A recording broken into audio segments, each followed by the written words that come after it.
আজ আমার ইন্টারভিউ আছে।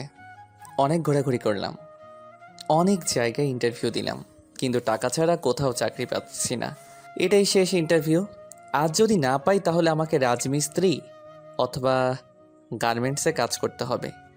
সকালে রেডি হয়ে আম্মু আব্বুর কাছে কল দিয়ে দোয়া নিয়ে রওনা দিলাম অফিসের উদ্দেশ্যে। উপস্থিত হতে হবে সকাল 9টায়। আমি পাবলিক বাসে করে যাব, কারণ সিএনজি নিয়ে যাওয়ার সামর্থ্য আমার নেই। পাবলিক বাসে অনেক ভিড়, আবার তাতেই রাস্তায় থাকে জ্যাম, যাতে অফিসে দেরিতে না পৌঁছাই। তাই 2 ঘন্টা আগেই রওনা দিলাম। অফিসে পৌঁছে গেলাম 8টা 45 মিনিটে। দারোয়ানকে জিজ্ঞাসা করে ওয়েটিং রুমে গেলাম। এমপ্লয়ি নিবে 50 জন, লোক কমপক্ষে 500 জন বসে আছে। আমার মনটা খারাপ হয়ে গেল। মনে হয় এ চাকরিও পাবো না। আমার সিরিয়াল পড়ল 120তম। বসে বসে ভাবতেছি এবার আমার পরিচয়টা দিয়ে নেই। আমার নাম মোহাম্মদ ওমর ফারুক। আমি ছোট বোন আর বাবা মাকে নিয়ে আমাদের ছোট্ট পরিবার। আমাদের পরিবার সুখেই চলছিল। আব্বু বেসরকারি কোম্পানিতে জব করত, ভালো বেতন পেত। আমি ঢাকা বিশ্ববিদ্যালয় 4র্থ বর্ষের ছাত্র। পড়ালেখায় ভালো ছিলাম, তাই মাস্টার্স পাশের পর বিসিএসের প্রস্তুতির কথা ভাবছিলাম। আর ছোট বোন প্রাইভেট প্রতিষ্ঠানে পড়তো, ওর নাম আনহা। আনহাও মেধাবী ছাত্রী। যাই হোক, আমরা অনেক সুখেই ছিলাম, কিন্তু সুখের মাঝে কালো ধোঁয়া নেমে আসলো। আমার অনার্স ফাইনাল পরীক্ষার 3 মাস আগে হঠাৎ করে আব্বু স্ট্রোক করে বসে। আব্বু এতটাই অসুস্থ হয়ে পড়ে যে কাজ করা তো দূরের কথা, উঠে দাঁড়াতে পারতো না। আব্বু যে কোম্পানিতে জব করত, সেখান থেকে 2 লাখ টাকা দিয়ে আব্বুকে বের করে দেয়।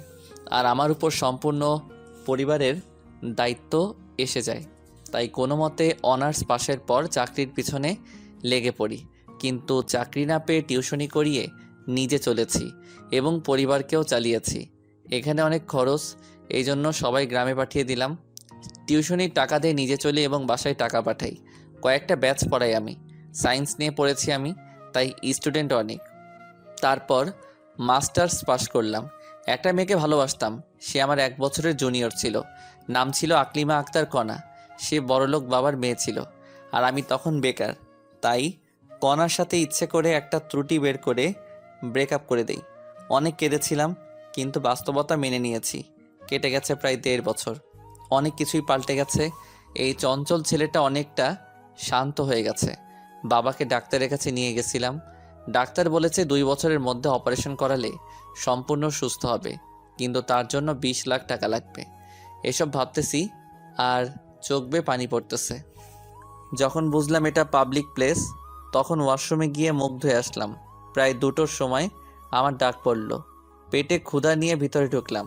আমার পর স্যারেরা লাঞ্চ করবে, তারপর আবার ইন্টারভিউ নিবে। যাই হোক, ভয় নিয়ে দরজায় নক করলাম। আসসালামু আলাইকুম, আসতে পারি স্যার? আসো। আমি ভিতরে ঢুকে চেয়ারের সামনে দাঁড়িয়ে গেলাম। আমায় বসতে বলল। আমি চেয়ারে বসলাম। সামনে দেখলাম 4টা চেয়ার, 3 জন আছে, মানে আরেকজন নেই। হঠাৎ কেউ একজন ভিতরে ঢুকলো, বোরকা পরা। ভিতরে ঢুকে ফাঁকা চেয়ারে গিয়ে বসলো। আমি বুঝলাম ইনিও বস।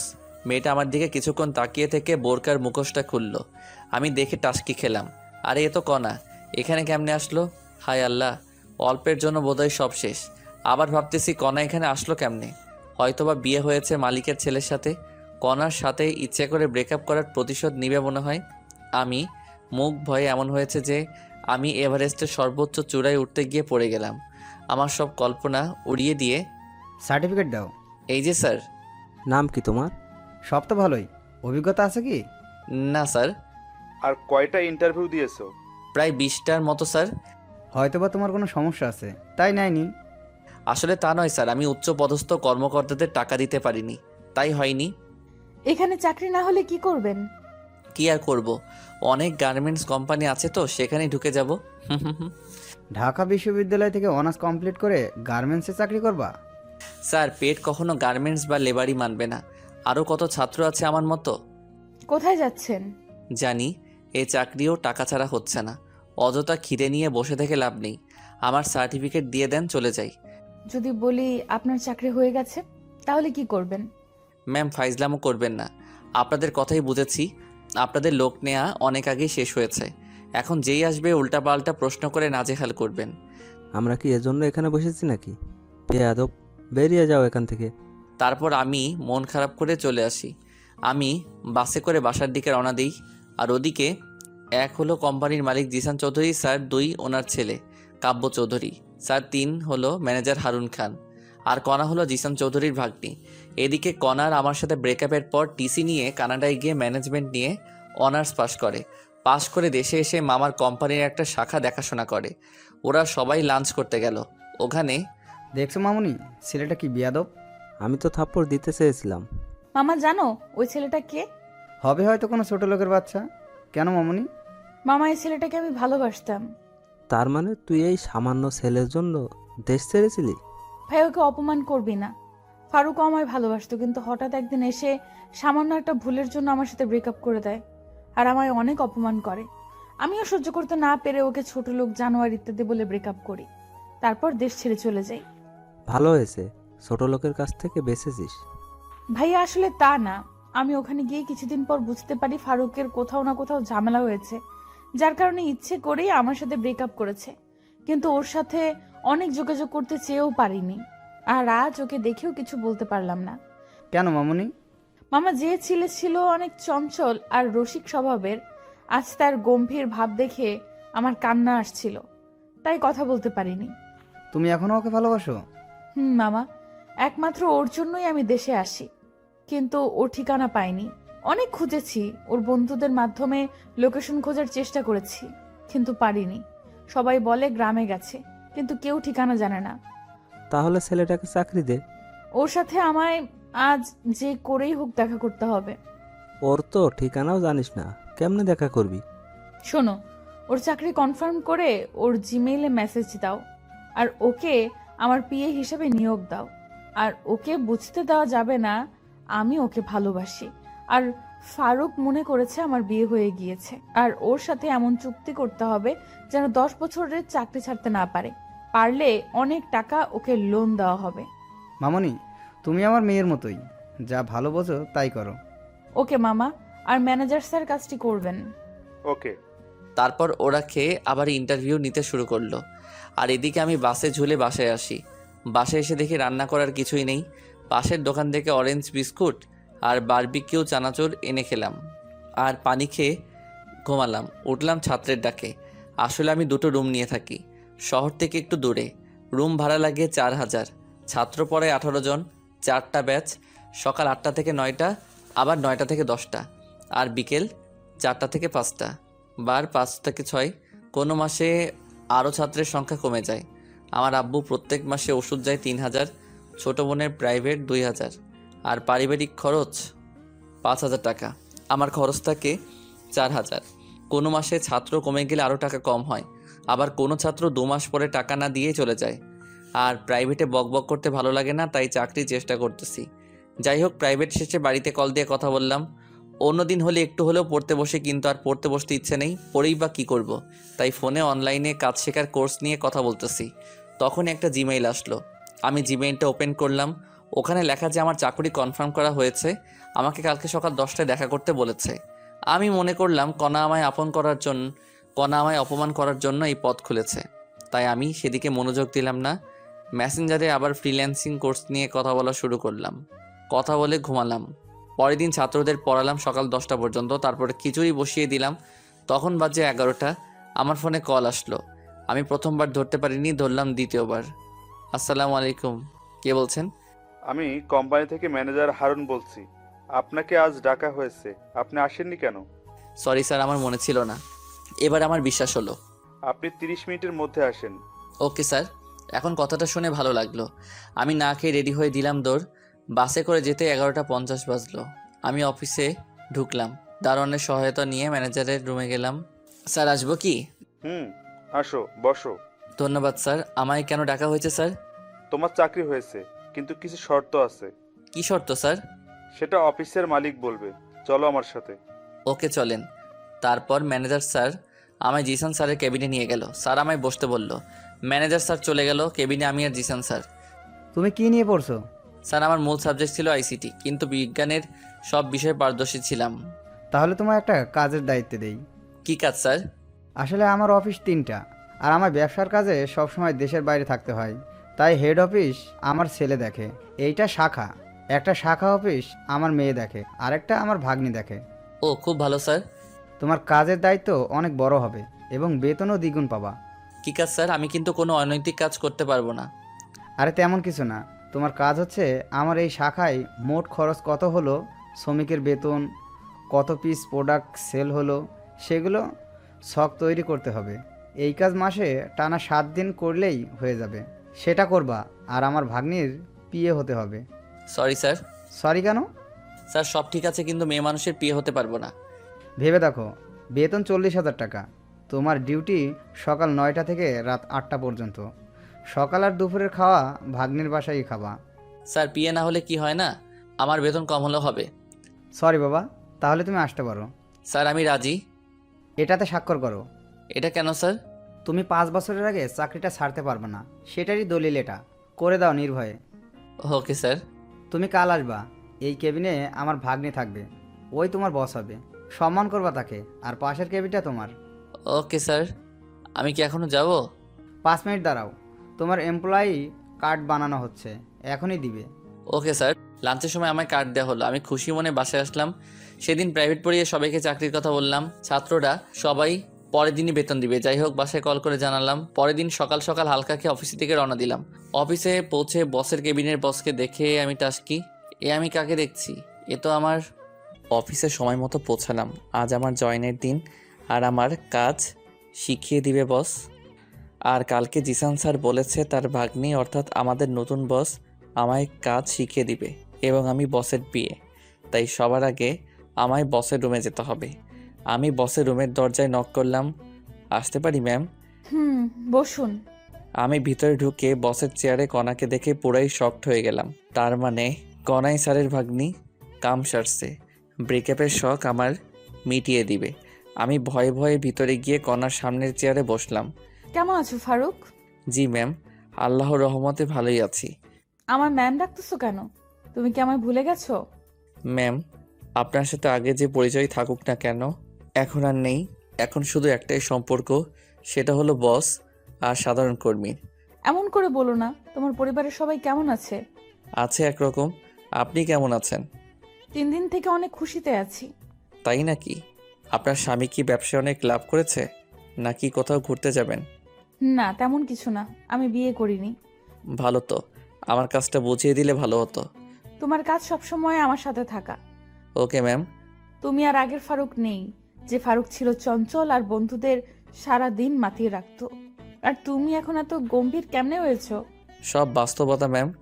আমি জানি তুমি আমার সাথে চাপে পড়ে ব্রেকআপ করেছো, কিন্তু কেন করেছো বলবা প্লিজ? আর ওসব কথা বাদ দেন ম্যাম, আমার কেবিন দেখিয়ে দেন। দাঁড়াও, আমি আসতেছি। কণা বাইরে গেল। আমি কণার কেবিনটা দেখতেছি।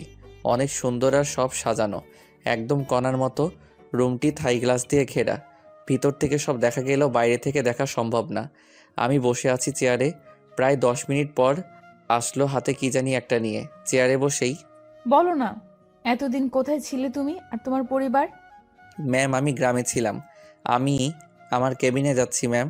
আর আমায় ম্যাম বলবি? বল। কণা বাইরে গিয়ে প্যাকেটে করে একটা ছুরি কিনে এনেছে। ম্যাম বলা মাত্র আমার গলায় ছুরি ধরে এসব কথা বলল। তো তাহলে কি বলে ডাকবো?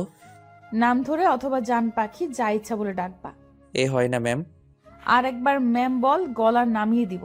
তারপর তোকে গুম করে দিব, কেউ টের পাবে না। ওকে বলবো না, আর নাম ধরে ডাকবো না, তুমি করে বলবো। এই তো ঠিক আছে। এবার তো গলা ছেড়ে দাও। দাঁড়াও, আরো কথার উত্তর দাও। কি কথা?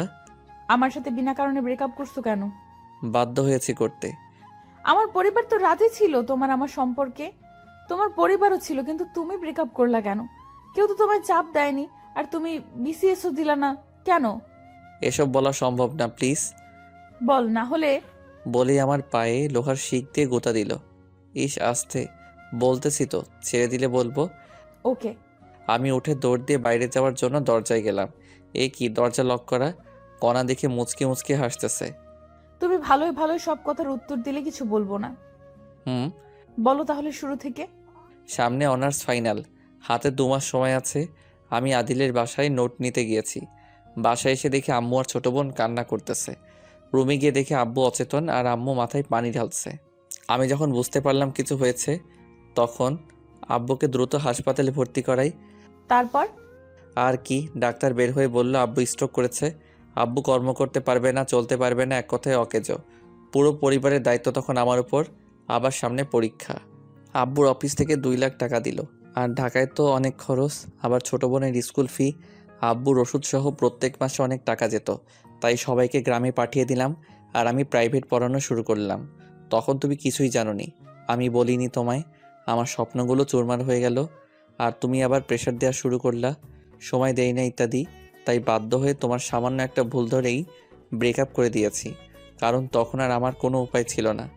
সাবাস, খুব ভালো কাজ করেছো। কুত্তা কোথাকার, আমি কি তোমায় ভালোবাসতাম না? আমায় একবার বললে কি হতো যে তোমার বাসায় এত বড় ঘটনা ঘটে গেছে? তার জন্য দুঃখিত। এখন আঙ্কেলের কি অবস্থা? ডাক্তার বলেছে 5 বছরের মধ্যে যদি অপারেশন করাতে পারি তাহলে সম্পূর্ণ সুস্থ হয়ে যাবে। তার জন্য 20 লাখ টাকা লাগবে, আর আমার পক্ষে 20 লাখ টাকা সম্ভব না। তাই হাল ছেড়ে দিয়েছি। আমি দিলে নিবা কি? করুণা করছো আমায়? দেখো, করুণা করছি না। আমি জানি যদি আমি তোমায় টাকা দিতে চাই তুমি নিবা না, তাই অফিস থেকে লোনের ব্যবস্থা করব। তাহলে আমি রাজি। ওকে, এখন চলো তোমায় কাজ করা শিখাই দিই। ওকে। কণা আমাকে আমার কেবিনে নিয়ে আসলো, তারপর কম্পিউটারে ছক তৈরি করা শেখাচ্ছে। আমি এই সাবজেক্ট নিয়ে পড়েছি, তাই অভিজ্ঞতা আছে, দ্রুতই শিখে নিলাম। কণা আমায় বাকি কাজ কমপ্লিট করতে বলে চলে গেল। আমি কাজ করতে লাগলাম, তখনই একটা অপরিচিত মেয়ে রুমে ঢুকলো। Hello, hello. কথা বলার ইচ্ছে নেই, তবু ভদ্রতার খাতিরে বললাম। আমি লিপি। আপনার নাম? আমার নাম ফারুক। আপনি পড়ালেখা কোথা থেকে করেছেন? ঢাকা ইউনিভার্সিটি থেকে। আপনি? জাহাঙ্গীরনগর থেকে। আপনি রিলেশন করেন না? করতাম, কিন্তু ব্রেকআপ হয়েছে। ভালো তো। হুম। আপনি কথা কম বলেন কেন? ভালো লাগে তাই। আপনি অনেক হ্যান্ডসাম। ধন্যবাদ। আমরা কি একে অপরকে তুমি করে বলতে পারি? আপনি পারবেন, কিন্তু আমি আপনি করে বলবো। তা কি করে হয়? এমনি, যদি পারেন করবেন, না হলে নেই। চেষ্টা করব। হুম। আমি আবার কাজে মনোযোগ দিলাম, আর এদিকে লিপি বকবক করে যাচ্ছে, আমি মাঝে মাঝে হুম করতেছি। জানি না কাজ কতক্ষণ করেছি। একটু পর কণা আসলো আমার রুমে চেক করার জন্য। রুমে এসে লিপিকে দেখে লিপির সামনে গিয়ে, এখানে কি করেন আপনি? জি ম্যাম, নতুন কলিগ আসছে তাই পরিচিত হতে আসলাম। নতুন কলিগ আসলেই কি পরিচয় হতে হবে নাকি? আপনার কাজ নেই? জি ম্যাম, শেষ হয়েছে। এখনই আমার কেবিনে আসবেন, অনেক কাজ পড়ে আছে। আর আপনি বলেন কাজ নেই? ওকে ম্যাম, আপনি আসতেছেন? ওকে, আপনি আমার কেবিনে যান। লিপি কণার কেবিনে গেল, আর কণা আমার সামনে একটা চেয়ার টেনে বসলো। কাজ করতে কোনো সমস্যা হলে আমাকে বলো। অনেকদিন পর কম্পিউটারে এসব কাজ করতেছি। প্রথমে একটু সমস্যা হলেও এখন একটু ভালোভাবে করতে পারতেছি। হুম, যেগুলো কাজ দিলাম কতক্ষণ লাগবে সেগুলো করতে? যদি টানা করি তাহলে আর 2 ঘন্টাই হবে। ভালো তো, আমি তো ভেবেছিলাম আজ সারাদিন লাগবে কাজটি করতে। না ম্যাম, লাঞ্চের পর কাজ শুরু করলেই হয়ে যাবে। আর কতক্ষণ আছে লাঞ্চের দেখো তো। ও শিট, আর মাত্র 20 মিনিট আছে লাঞ্চের। আমি জানি সময় নেই, লাঞ্চের সময় রেডি থেকো। কেন ম্যাম? আবার ম্যাম বলছো? সরি, কিন্তু কোথায় যাবা? আমাদের বাসায় লাঞ্চ করতে। আমি যেতে পারবো না। তোমার বাসায় আমি কেন যাব? তোমার সাথে ব্রেকআপ করেছি, তার প্রতিশোধ কি তুমি এইভাবেই নিবা নাকি? কি? আমি প্রতিশোধ নিচ্ছি? আমি এমনি মজা করলাম। আমি তোমার বাসায় যেতে পারবো না, ক্যান্টিনে খেয়ে নিব। আলট্রা ভাব নিয়ে লাভ নেই, আর বলবো না। তোমায় চাকরি দেওয়ার সময় বলা হয়েছিল সকাল আর দুপুর আমাদের বাসায় খাবে। তুমি যখন খাবেই না, তাহলে আমাদেরই খাবার বেঁচে যাবে। আরে আমি তোমার সাথে ফাইজলামও করতেছি। আমি যাব তো, যাবার সময় আমায় ডাক দিও। আমার মনে ছিল না, আর ফ্রি খাওয়া ছেড়ে দেয়া যায় নাকি? আর ক্যান্টিনে খেলে তো একবেলায় কমপক্ষে 150 টাকা যাবে। আচ্ছা, ডাক দিব। এখন মনোযোগ দিয়ে কাজ করো, ফাঁকিবাজি চলবে না। Okay ma'am. আবার ম্যাম বললা কেন? আপনি তো ম্যামের মতো করে আদেশ করলেন, তাই ম্যাম বলেছি। যাই বলো, ম্যাম বলবা না। তাহলে আপামনি বলি। কাজ করা বাদ দিয়ে একটু বসলাম যে ফাইজলামও করি একটু। তোকে তো। বলেই কেবিন থেকে বেরিয়ে গেল। কণা কেবিন থেকে বেরিয়ে যাওয়ার পর আমি কাজে মনোযোগ দিলাম। আসলে আমার কাজ অল্প, সপ্তাহে 1 দিন যদি মনোযোগ দিয়ে কাজ করি তাহলেই হবে। বাকি 6 দিন না করলেও সমস্যা নেই। যাই হোক, আমি কাজ করতে লাগলাম, আর ওদিকে কণা নিজের কেবিনে প্রবেশ করলো। কণা দেখলো লিপি সামনের চেয়ারে বসে আছে। কণা বসের সিটে গিয়ে বসে, সরি মামা, দেরি করার জন্য। ব্যাপার না মামা, তোদের দুজনের কাহিনী এতক্ষণ সিসিটিভিতে দেখলাম। এটা কিন্তু তোর ঠিক হয়নি। যাই হোক, কেমন দেখলি? মামা সেই, তুই একে কোথায় পেয়েছিস? আমি তো ক্রাশ খেয়েছি। তুই যদি না রিলেশন করিস আমায় বল, আমি এখনই প্রপোজ করব। এক লাত্তি খাবি। ওকে আমি অনেক ভালোবাসি। ওর দিকে চোখ দিলে তোর আদনানকে সব বলে দিব। কল দিলেও সমস্যা নেই। আমি ফারুককে যদি পাই তাহলে আদনানকে এমনিতেই ছেড়ে দিতাম। ওকে, তাহলে কল দিলাম। আরে পাগল নাকি, কল কেটে দে। তোর ফারুককাকে তুই রাখ বইন। এই তো, গুড গার্ল। একটু পর লাঞ্চ করতে হবে। তুই তোর কেবিনে যা, আমি বাসায় যাব। ওকে, ট্রিট কবে দিবি সেই কথা বল। চিন্তা করিস না, কয়েকদিনের মধ্যে ট্রিট পাবি। ওকে মামা, আমি যাচ্ছি। ওকে। তারপর লিপি নিচের কেবিনে চলে গেল আর কণা টেবিলের উপর থাকা একটা ফাইল মনোযোগ দিয়ে দেখতে থাকলো। এবার লিপির পরিচয় দিয়ে নেই। লিপি আর কণা এখন ঘনিষ্ঠ বন্ধু এবং দূরসম্পর্কের বোন হয়। লিপি আর কণা ভালো বন্ধু, কিন্তু অফিসে দেখে কখনো বোঝা যাবে না ওরা বেস্ট ফ্রেন্ড। লাঞ্চের সময় হলো, তখন কণা কেবিন থেকে বেরোলো। কণা নিজের কেবিন থেকে পমার কেবিনে এসে, লাঞ্চের সময় হয়েছে, যাবে চলো। চলো বলেই কম্পিউটার বন্ধ করলাম। ওকে, আসো। কণা গাড়ির কাছে গেল, আমিও পিছন পিছন গেলাম। কণা ড্রাইভার কাকাকে ছুটি দিয়ে দিল। কাকাকে ছুটি দিলা কেন? তুমি চালাবা তাই। পারি না তো আমি গাড়ি চালাতে। তোমাকে গাড়ি চালানো শিখতে হবে। আমার শেখা লাগবে না, আমি ড্রাইভারই করব না। তাহলে আমার ড্রাইভার কি হবে? বুঝলাম না, কি বললা? আরেকবার বলো তো। না, কিছু না। তোমার ড্রাইভার মানে কি বোঝাতে যাচ্ছ তুমি? তুমি যা বোঝো তাই। এখন গাড়িতে ওঠো, প্রচুর খিদে লাগছে, বাসায় যাওয়া লাগবে। আচ্ছা চলো। তারপর কণা ড্রাইভারের সিটে বসলো আর আমি পিছনের সিটে বসলাম। তখনই, তুমি পিছনে বসলা কেন? তাহলে কোথায় বসবো? আমাকে কি তোমার ড্রাইভার মনে হয়? সামনে বসো। আচ্ছা, আমি সামনে গিয়ে বসলাম আর কণা গাড়ি চালাতে লাগলো। প্রায় 20 মিনিট পর একটা বাড়ির সামনে আসলাম। দারোয়ান গেট খুলে দিল আর কণা গাড়ি ভিতরে ঢুকালো। বাসাটা দোতলা, বাইরে থেকে দেখতে অনেক সুন্দর, না জানি ভিতরে আরও কেমন। যাই হোক, গাড়ি থেকে নেমে কণা বাসার ভিতরে ঢুকলো আর আমি ওর পিছনে। তখনই একজন ভদ্রমহিলা আসলো। আসসালামু আলাইকুম। ওয়ালাইকুম আসসালাম। কে রে মা এই ছেলে? ওর নাম ফারুক, আমার পিয়ে। আর ফারুক, উনি আমার আম্মু। বাবা তুমি বসো, আমি আসতেছি। আর কণা, শুনে যা তো। ঠিক আছে। আমি বসে ফোন টিপতে লাগলাম আর ওদিকে কণাকে ওর আম্মু বেডরুমে নিয়ে গেল। কণা, এই নামটা কেমন যেন তোর মুখে শুনেছি। ওমর ফারুক। ওই বজ্জাত ছেলে যে তোকে ছেড়ে চলে গেছে, সেই ছেলে এই ছেলে নাকি? দাঁড়া, একে এখনই ঘাড় ধাক্কা দিয়ে বের করে দেবো। বলেই দরজার কাছে আসছে। তখনই, আম্মু দাঁড়াও, তুমি জানো না ফারুক তখন কোন পরিস্থিতিতে ছিল? ওই পরিস্থিতিতে যে কেউ এই কাজ করতে পারে। কি হয়েছিল সেটা বল তাড়াতাড়ি। শোনো তাহলে। তুই কি ফারুককে এখনো ভালোবাসিস? আম্মু, এর জন্যই পমি তখনও কোনো রিলেশনে জড়ায়নি। ফারুক কি পরে আরো রিলেশনে গিয়েছিল? আর আমি ওকে গিয়ে বলে দেই তুই ওকে ভালোবাসিস? পাগল নাকি? তাহলে এভাবে ধুকে ধুকে মরবি নাকি? আম্মু, ওকে অনেকদিন পর খুঁজে পেয়েছি, একটু সময় যাক। আর ওর মাথার উপর অনেক চাপ। ওকে, সমস্যা নেই, তবে একটা জিনিস মাথায় রাখবি, ভালোবাসা হারিয়ে ফেলিস না। এখন কথা না বলে জামাই আসছে, খাওয়াও আগে। মনে ছিল না, চল টেবিলে, ছেলেটা মনে হয় বসে আছে। চলো। আমি বসে আছি, তখনই কণা আর আন্টি আসলো। বাবা, দেরি করার জন্য দুঃখিত। আন্টি কি বলেন এগুলো? আমি ম্যামের শুধু পিয়ে, আমাকে সরি বলছেন কেন? আর দেরি হতেই পারে। টেবিলে বসো। আসো। আপনিও চলেন ম্যাম। চলো। রাগী ভাবনি আমার দিকে তাকিয়ে দাঁতে দাঁত চেপে কথাটা বলে টেবিলে গিয়ে বসলো। আন্টি আপনিও বসেন। না বাবা, আমি লাঞ্চ করেছি, এখন তুমি করো। আপনি করেছেন তো? যাই হোক, আর বকবক না করি খাওয়া শেষে আন্টির হাতের পাকের অনেক প্রশংসা করলাম, কারণ মুরগির মাংস সুন্দর হয়েছিল। তারপর কণা আমাকে ওদের বাসা দেখাতে নিয়ে গেল। বাসাটা দোতলা, নিচের তলায় 3 রুম আর একটা কার রাখার জায়গা, উপর তলায় 4 রুম। উপর তলায় কণার পরিবার থাকে আর নিচতলায় ভাড়াটিয়া। কণা আমায় ছাদে নিয়ে গেল, দেখি অনেক ফুলের গাছ ওদের ছাদে। তুমি এখনো ফুল পাগলি থেকে গেলা? যাকে ভালোবাসতাম তাকেই এখনো ভালোবাসি, তাহলে ফুল পাগলি কেন থাকবো না? যাক, তুমি তাহলে একজনকে পেয়ে গেছো। হুম, তাতে তোমার কি? আচ্ছা, তোমার আব্বুকে তো দেখলাম না, আর তুমি এত সুন্দর বাসা থাকতে হোস্টেলে থাকতে কেন? আসলে কি বলবো, তুমি যে বাসায় আসছো আমার আব্বুকে দেখেছো বাসায়? না তো। আর তোমার বাবা না পুলিশ কমিশনার? অনেক ঘটনা। আব্বু মদ খেয়ে এসে অনেক খারাপ আচরণ করত, তাই আম্মু আমার হোস্টেলে রেখেছিল। কয়েকদিন আগে আব্বু আমার আম্মুর সাথে রাগ করে চলে যায়। 6 মাস আগে গেছে, এখনো নেই।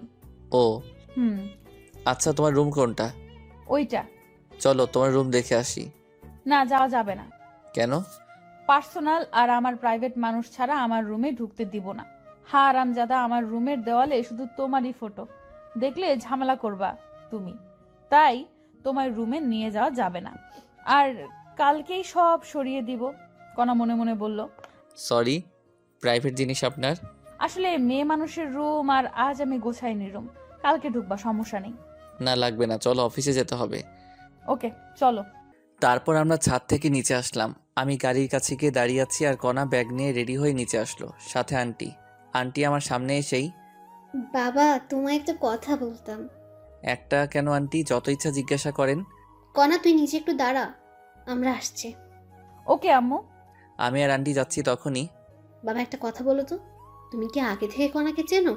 না আন্টি। দেখো বাবা, আমার কাছে মিথ্যে বলবা না। আচ্ছা, তুমি আমার সাথে আসো।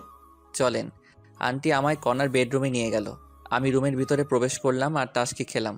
আমার অনার্স প্রথম বর্ষে থাকার সময়কার সব ফটো দিয়ে কণার রুমের চারপাশ ঘেরা। তখন অবশ্য একটু পাতলা ছিলাম, মুখে দাড়ি ছিল না একটুও। এখনও আমি একটু মোটা হয়েছি আর মুখ ভর্তি দাড়ি। আগের ছবি দেখে অনেকে আমাকে চিনবেই না। যাই হোক, কণার রুমে আমার যত ছবি আছে আমার মোবাইলে বোধহয় তত ফটো নেই। তখনই, এই ফটোর ছেলেটা তুমি কি? জি আন্টি। চেনা যায় না তোমাকে। যাই হোক, তোমার আব্বু এখন কেমন আছে? আল্লাহর রহমতে ভালো আছে। আমার মেয়ে এখনো এই ছবি প্রত্যেক দিন বের করে কাঁদে। বালিশের নিচ থেকে একটা ফটো দেখালো। ওই ফটো আমি আর কণা একটা স্টুডিওতে তুলেছিলাম। আন্টি, আপনার মনের ভুল। কণার আর আমার ব্রেকআপ অনেক আগেই হয়েছে। সেটা শুনেছি। কণা তোমার কাছে ফিরে আসলে ওকে মেনে নিবে না? আন্টি, আমি চাই কণা সুখে থাকুক, আর সুখে থাকার জন্য দরকার টাকা। আমার কাছে তো টাকা নেই, আর আমি কণার যোগ্য না। কণা অনেক ভালো পাত্র পাবে, আমি নিশ্চিত। বিসিএস ক্যাডার তো পাবেই, অনেক সুখে থাকবে। টাকা দিয়ে কি হবে বলো বাবা? আন্টি, আবেগ দিয়ে জীবন চলে না, বাস্তবতা মেনে নিতে হয়। নিজে চলো বাবা। চলেন। তারপর আন্টি সহ নিচে আসলাম। কণা গাড়ির ওখানে দাঁড়িয়ে কার সাথে যেন কথা বলছে। আমরা যাওয়া মাত্র কল কেটে দিয়ে রেখে দিল। কি হয়েছিল আম্মু? কণা, আজ আর তোদের অফিসে যাওয়া লাগবে না। কেন? আজ আমার মন ভালো নেই, তাই গল্প করব। ম্যাম, আমি তাহলে যাই? তোমার অফিস যাওয়া লাগবে না। তাহলে বাসায় যাই? না, চলো উপরে। ওকে। তারপর আমি, আন্টি আর কণা উপরে গিয়ে বসলাম। কণা আমার পাশে এসে বসলো। আন্টি আমাদের সামনে নাস্তা দিয়ে কোথায় যেন গেল। আমি টিভিতে খবর দেখায় মনোযোগ দিলাম। আন্টি আসলো 15 মিনিট পর, এসে সোফায় বসলেন। তখন, আচ্ছা বাবা, তুমি থাকো কোথায়? জি, এই সামনেই, এখান থেকে 2 কিলোমিটার হবে। খাওয়া দাওয়া করো কোথায়? হোটেলে বা ফুটপাতে। এইভাবে ফুটপাতে খেলে তো শরীর খারাপ করবেই। জানি সেটা। বাবা, আমাদের বাসায় একটা রুম ফাঁকা আছে, ওই রুমে থাকতে পারো। ধন্যবাদ, কিন্তু আমার এত টাকা দিয়ে থাকা হবে না, আমি ওখানেই ভালো আছি। তোমার ভাড়া আর খাওয়ার টাকা কিছুই লাগবে না, সব আমাদের সাথে। মনে করো তুমি আমাদের পরিবারের একজন সদস্য। করুণা করছেন আপনারা? করো না বাবা, আমাদের কিছু কাজ করে দিতে হবে। কি কাজ আন্টি? কণা তো অফিসে থাকে, আর বাজার আরও অন্যান্য কাজ আমায় করতে হয়। বাজার করা আরও টুকটাক কিছু কাজ করতে হবে তোমায়, আর আমার মেয়েকে সময় দিতে হবে। আমি রাজি। আমি সারাদিন করার সাথেই থাকি। এখন আর একটু সময় দেওয়া লাগবে, তখন আমার 10,000 টাকা সেভ হবে। আমার থাকা আর খাওয়া 10,000 যায়, তাই রাজি হলাম। কবে আসবা তুমি? কয়েকদিন যাক, তারপর। ওকে। তোরা বসে গল্প কর, আমি খিচুড়ি রান্না করছি। ওকে আম্মু, তার আগে আমাদের 2 মগ কফি বানিয়ে দাও। আচ্ছা, দিচ্ছি। আন্টি রান্নাঘরে গেল আর কণা আমায় ওর বেডরুমে নিয়ে গেল। আমি ওর বেডরুমে গিয়ে, কণা এগুলো কি? দেয়ালে লাগানো আমার ছবি দেখিয়ে। ওই ছেলেটাকে ভালোবাসতাম। ওটা তো আমার ফটো, আর তোমার সাথে তো পমার ব্রেকআপ হয়ে গেছে, তাহলে এই ফটোগুলো রাখছো কেন? সেই ছেলেটাকে যে এখনো পাগলের মতো ভালোবাসি। তোমার ঢং। বলি চেয়ার টেনে নিয়ে ফটোগুলো ছেঁড়ার জন্য হাত বাড়ালাম।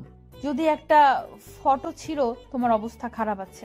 প্লিজ এমন পাগলামো করো না, তোমার আম্মু জানতে পারলে ঝামেলা হয়ে যাবে। আম্মু সব জানে। দেখো কনা, তুমি আমার চেয়ে অনেক ভালো ছেলে পাবা, পয়সাওয়ালা জামাই পাবা, আর এগুলো দেখলে তোমার অনেক সমস্যা হবে। তোকে সেটা বলতে হবে। আমি কি করব? ওকে, তুমি কি করো করো, আমি তাহলে আজকেই চাকরি ছেড়ে দিচ্ছি, থাকবো না আর এই শহরে। সেই সুযোগ নেই চান্দু। দেখা যাবে। বলে আমি চলে আসতে ধরলাম, তখনই কণা পমার হাত টেনে ওর বিছানায় বসালো। 5 বছরের এগ্রিমেন্টের কথা মনে আছে? যদি চাকরি না করো কমপক্ষে 2 বছরের জেল হয়ে যাবে। বলেও সমস্যা নেই, কি করবে আমায়? এখন যে চাকরির হাহাকার, 2 দিন পরই অন্য লোক পেয়ে যাবে। যদি জেল হয় তোমার পরিবারের কি হবে ভেবে দেখেছো? তাহলে কি করবা? আমি চাকরি করব। এই তো গুড বয়। কিছুক্ষণ আমরা দুজনে চুপ করে আছি। নীরবতা ভাঙলো আন্টির কফি আনার কারণে। আন্টি কফি দিয়ে গেল, কণা আর আমি কফি পান করতেছি। তখনই, কণা তুমি যেটা ভাবছো সেটা সম্ভব নয়। তুমি অন্য কাউকে ভালোবাসো? কফি খাওয়া বাদ দিয়ে আমার কাছে এসে বলল। আমিও তোমাকে অনেক ভালোবাসতাম, কিন্তু আমি পরিস্থিতির শিকার। আমি জানি, আর আমি তোমার আব্বু আর হবু শ্বশুরের চিকিৎসা করাবো। তুমি আবার কিছুদিন পর খোটা দিবা। আমায় কি এমন মনে হয় তোমার? কয়েকদিন সময় দাও আমায়। ওকে, চলো ছাদে যাই। না, আমি বাসায় যাব। আম্মু রান্না করছে, খেয়ে যাবা। দেখো তো কত দূর হলো। ওকে। কণা নিচে চলে গেল, আর আমি ভাবতেছি কণাকে আমারই আগে পছন্দ হয়েছিল, তারপর ভালোবেসেছিলাম। অনেক দিন পিছনে ঘুরেছি, অনেক থাপ্পড়ও খেয়েছি, তবুও বেহায়ের মতো পিছনে ঘুরতাম। আর ওদিকে কণাও চুপি চুপি আমার সব ইনফরমেশন বের করেছিল।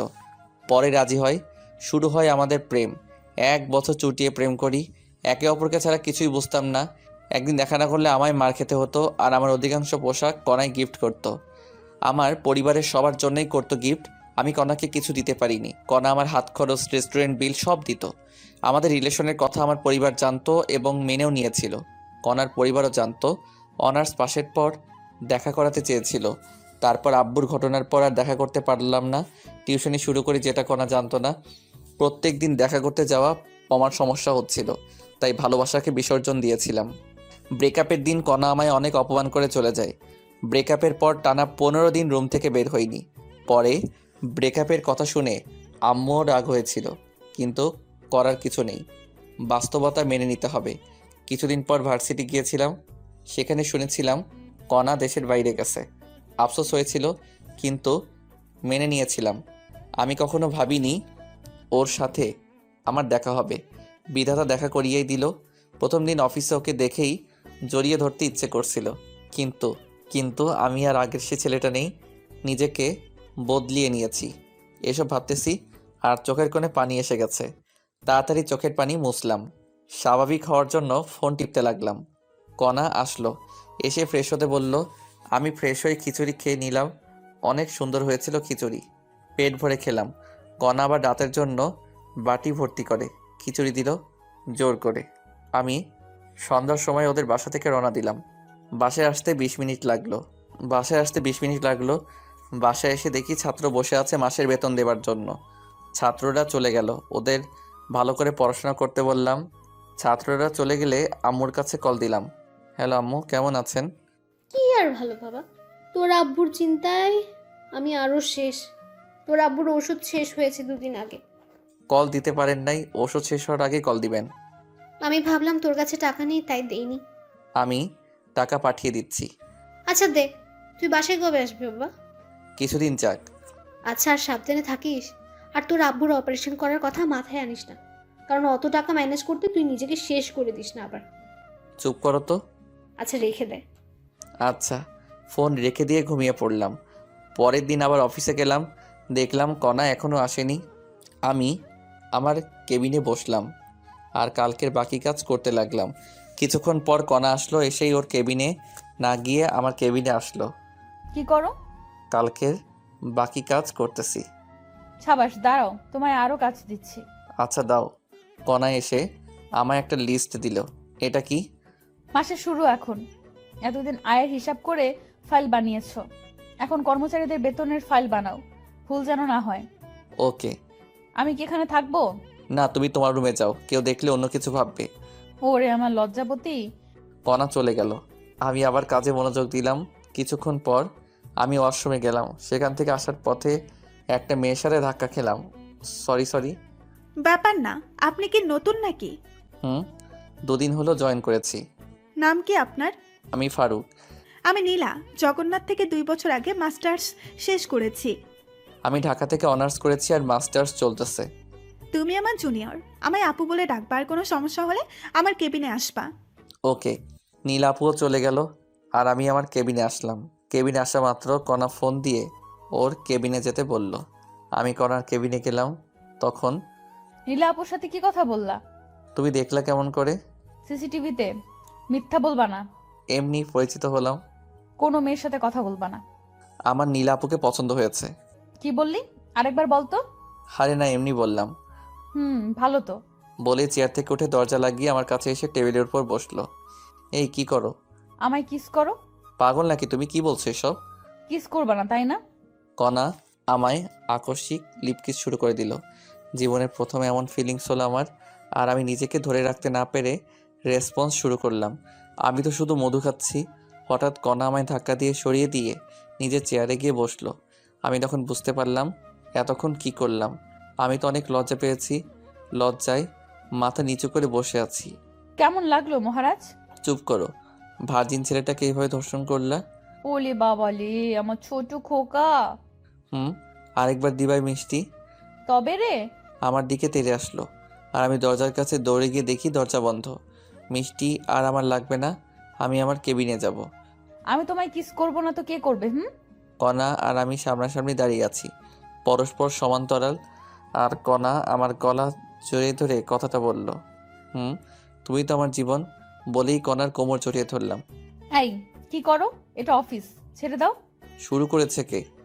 অনেক হয়েছে রোমান্টিকতা, এখন নিজের কেবিনে যাও। আচ্ছা। আমি আমার কেবিনে যাওয়ার জন্য পা বাড়িয়েছি, তখনই দাঁড়াও। আবার কি? কেবিনে গিয়ে ভদ্র ছেলের মতো কাজ করবা, কোথাও তাকাবা না। আমার কাছে এসে আমার কপালে চুমু দিয়ে কণা রুমের দরজা খুলে দিল আর আমি বেরিয়ে আমার কেবিনে গেলাম। কেবিনে গিয়ে আবার কাজ করতে লাগলাম। অনেক গুরুত্বপূর্ণ লিস্ট তৈরি করতে লাগলাম। অল্প একটু ভুল হলেই অনেক টাকার গড়বড় পেকে যাবে। ওই একটা লিস্ট তৈরি করতেই কখন জানি লাঞ্চের সময় হয়ে গেছে। বলতেই পারলাম না কণা আমার কেবিনে আসলো। মহারাজ, লাঞ্চ করবেন না? গুরুত্বপূর্ণ কাজ করতেছি, ক্যান্টিনে খেয়ে নিব। আজ তোমার সাথে যেতে পারবো না। তুমি কাজ করো, আমি তোমার জন্য খাবার নিয়ে আসবো। বাইরে যাবা না। আচ্ছা, আরেকটা লিস্ট তৈরি করতেছি। আচ্ছা। কণা চলে গেল। মোবাইলে দেখলাম 1:25 বাজে। আবার কাজে মন দিলাম। আরও একটা লিস্ট তৈরি শেষ করলাম। সকাল থেকে 2টা কমপ্লিট করেছি আর তৃতীয়টায় গিয়ে মাথা কাজ করতেছে না, তাই বসে ফোন টিপতেছি আর কণার জন্য অপেক্ষা করতেছি। অপেক্ষার প্রহর শেষ করে মহারানী হাজির। আমার কেবিনে আসো। ওকে। কণার নিজের কেবিনে গেল আর আমি ফ্রেশ হয়ে আসলাম। কণার কেবিনে গিয়ে দেখি কণা প্লেটে খাবার তৈরি করে রাখছে। আমি ভিতরে গেলাম আর ওর সামনে গিয়ে বসলাম। তুলে খাওয়াও। লজ্জা করে আমার। দরজা লক করে দাও। লাগবে না। তুলে খাওয়াও তো। আমার কিন্তু রাগ হচ্ছে। কণা আমায় তুলে খাওয়াচ্ছে আর আমি এটাও জানি কণা বাসায় খাইনি, তাই ওকে আমি তুলে খাওয়ালাম। একই প্লেটে দুজন খাচ্ছি। তালি শব্দে পিছনে তাকিয়ে আমি ভয়ে চুপসে গেলাম। বাহ মামা বাহ, অনেক দূর গিয়েছিস অথচ ট্রিট পেলাম না। মামা মানে লিপি আপু, আপনি কণাকে চেনেন নাকি? সেদিন তো সাধারণ এমপ্লয়ির মতো ব্যবহার করলেন। তুমি চলে যাওয়ার পর লিপি আমার বেস্ট ফ্রেন্ড ছিল। তোমার আমার সব কথা লিপি জানে। শালি দিলা তো রোমান্টিক মনটা নষ্ট করে। দুলাভাই, আমায় তুলে খাওয়াবেন না? আসো। খবরদার। দুলাভাই লাগবে না, কণা আমার ভাগেরটা কই? দরজা লক করে দিয়ে এসে বস, তোর জন্যই এনেছি। সত্যি দে তো মামা। তারপর কণা লিপিকেও খাবার দিল। লিপি খাচ্ছে। হ্যাঁ করো। পেট ভরে গেছে। মিথ্যা বলতে পারো না, বলো কেন? লিপি থাকলেও সমস্যা নেই, ওর একটু চলুক। আচ্ছা দাও। তারপর আমরা একে অপরকে খাইয়ে দিয়ে খাওয়া শেষ করলাম। খাওয়া শেষে কণা সব গুছিয়ে রাখলো, সাথে লিপি সহযোগিতা করলো। আমরা 3 জনই গল্প করতে লাগলাম। তখনই আমার ফোনে কল আসলো। কল ধরে যা শুনলাম তা শুনে অজ্ঞান হয়ে গেলাম। তারপর আমার ফোনে কল আসলো। পকেট থেকে ফোন বের করে দেখি আম্মু কল দিয়েছে। কণা আর লিপিকে চুপ থাকতে বলে আমি আম্মুর কল ধরলাম। কোথায় তুই বাবা? অফিসে আছি আম্মু। কেন, কোনো সমস্যা হয়েছে কি? বাবা, তোর আব্বু 2 দিন ঔষধ না খাওয়ায় আজ মারাত্মক অসুস্থ। খুব তাড়াতাড়ি হাসপাতালে নিয়ে যাও। আমরা এখন গাইবান্ধার SKS হাসপাতালে আছি। ওরা বললো তোর আব্বুর অবস্থা খারাপের দিকে। কি বললো ডাক্তার? 1 মাসের ভেতর অপারেশন না করালে তোর আব্বুকে বাঁচানো যাবে না। আব্বুর কিছুই হবে না, আমি আছি তো। তুই কাল বাসায় আয়। আচ্ছা রাখি। ফোন কেটে দিয়ে সোফায় বসলাম। কণা আর লিপিকে জিজ্ঞেস করলো তা শুনতেই পারলাম না। আমার কাছে 1 টাকাও ক্যাশ নেই, অথচ আজকের মধ্যে 20 লাখ টাকা লাগবে। কোথায় পাবো আমি এত টাকা? মাথায় শুধু টাকার চিন্তা আর মুখেও টাকা আর টাকা। টেনশনে আমার মাথা ধরে আসলো। তারপর আমি জ্ঞান হারিয়ে ফেলি। তারপর কি হয়েছে আমার মনে নেই। যখন আমি স্বাভাবিক অবস্থায় আসি তখন আমি দেখলাম আমি হাসপাতালে। আমার মাথার কাছে কণা বসা, সামনের বেঞ্চে লিপি আর আন্টি বসে আছে। আমি এখানে কেমনে আসলাম? তোমার ফোন আসার পর তুমি অজ্ঞান হয়ে গেছো। তারপর আমি আর লিপি অফিসের সবার সহযোগিতায় হসপিটালে নিয়ে আসলাম। 1 ঘন্টা পর জ্ঞান ফিরলো। আচ্ছা বলো তো কি হয়েছিল যার কারণে অতিরিক্ত টেনশন করেছো? আমার আব্বু 2 দিন ওষুধ খায়নি, আজ নাকি মারাত্মক অসুস্থ, হাসপাতালে আছে। বলো কি? কখন হয়েছে? আমাকে তো বলতে পারতা। প্লিজ তুমি যে করে হোক 20 লাখ টাকা ম্যানেজ করে দাও। তুমি যা বলবে আমি তাই করব। আব্বুর কথা মনে হওয়া মাত্র কণার পা ধরে কথাটা বললাম। টাকা দিয়ে কি করবা?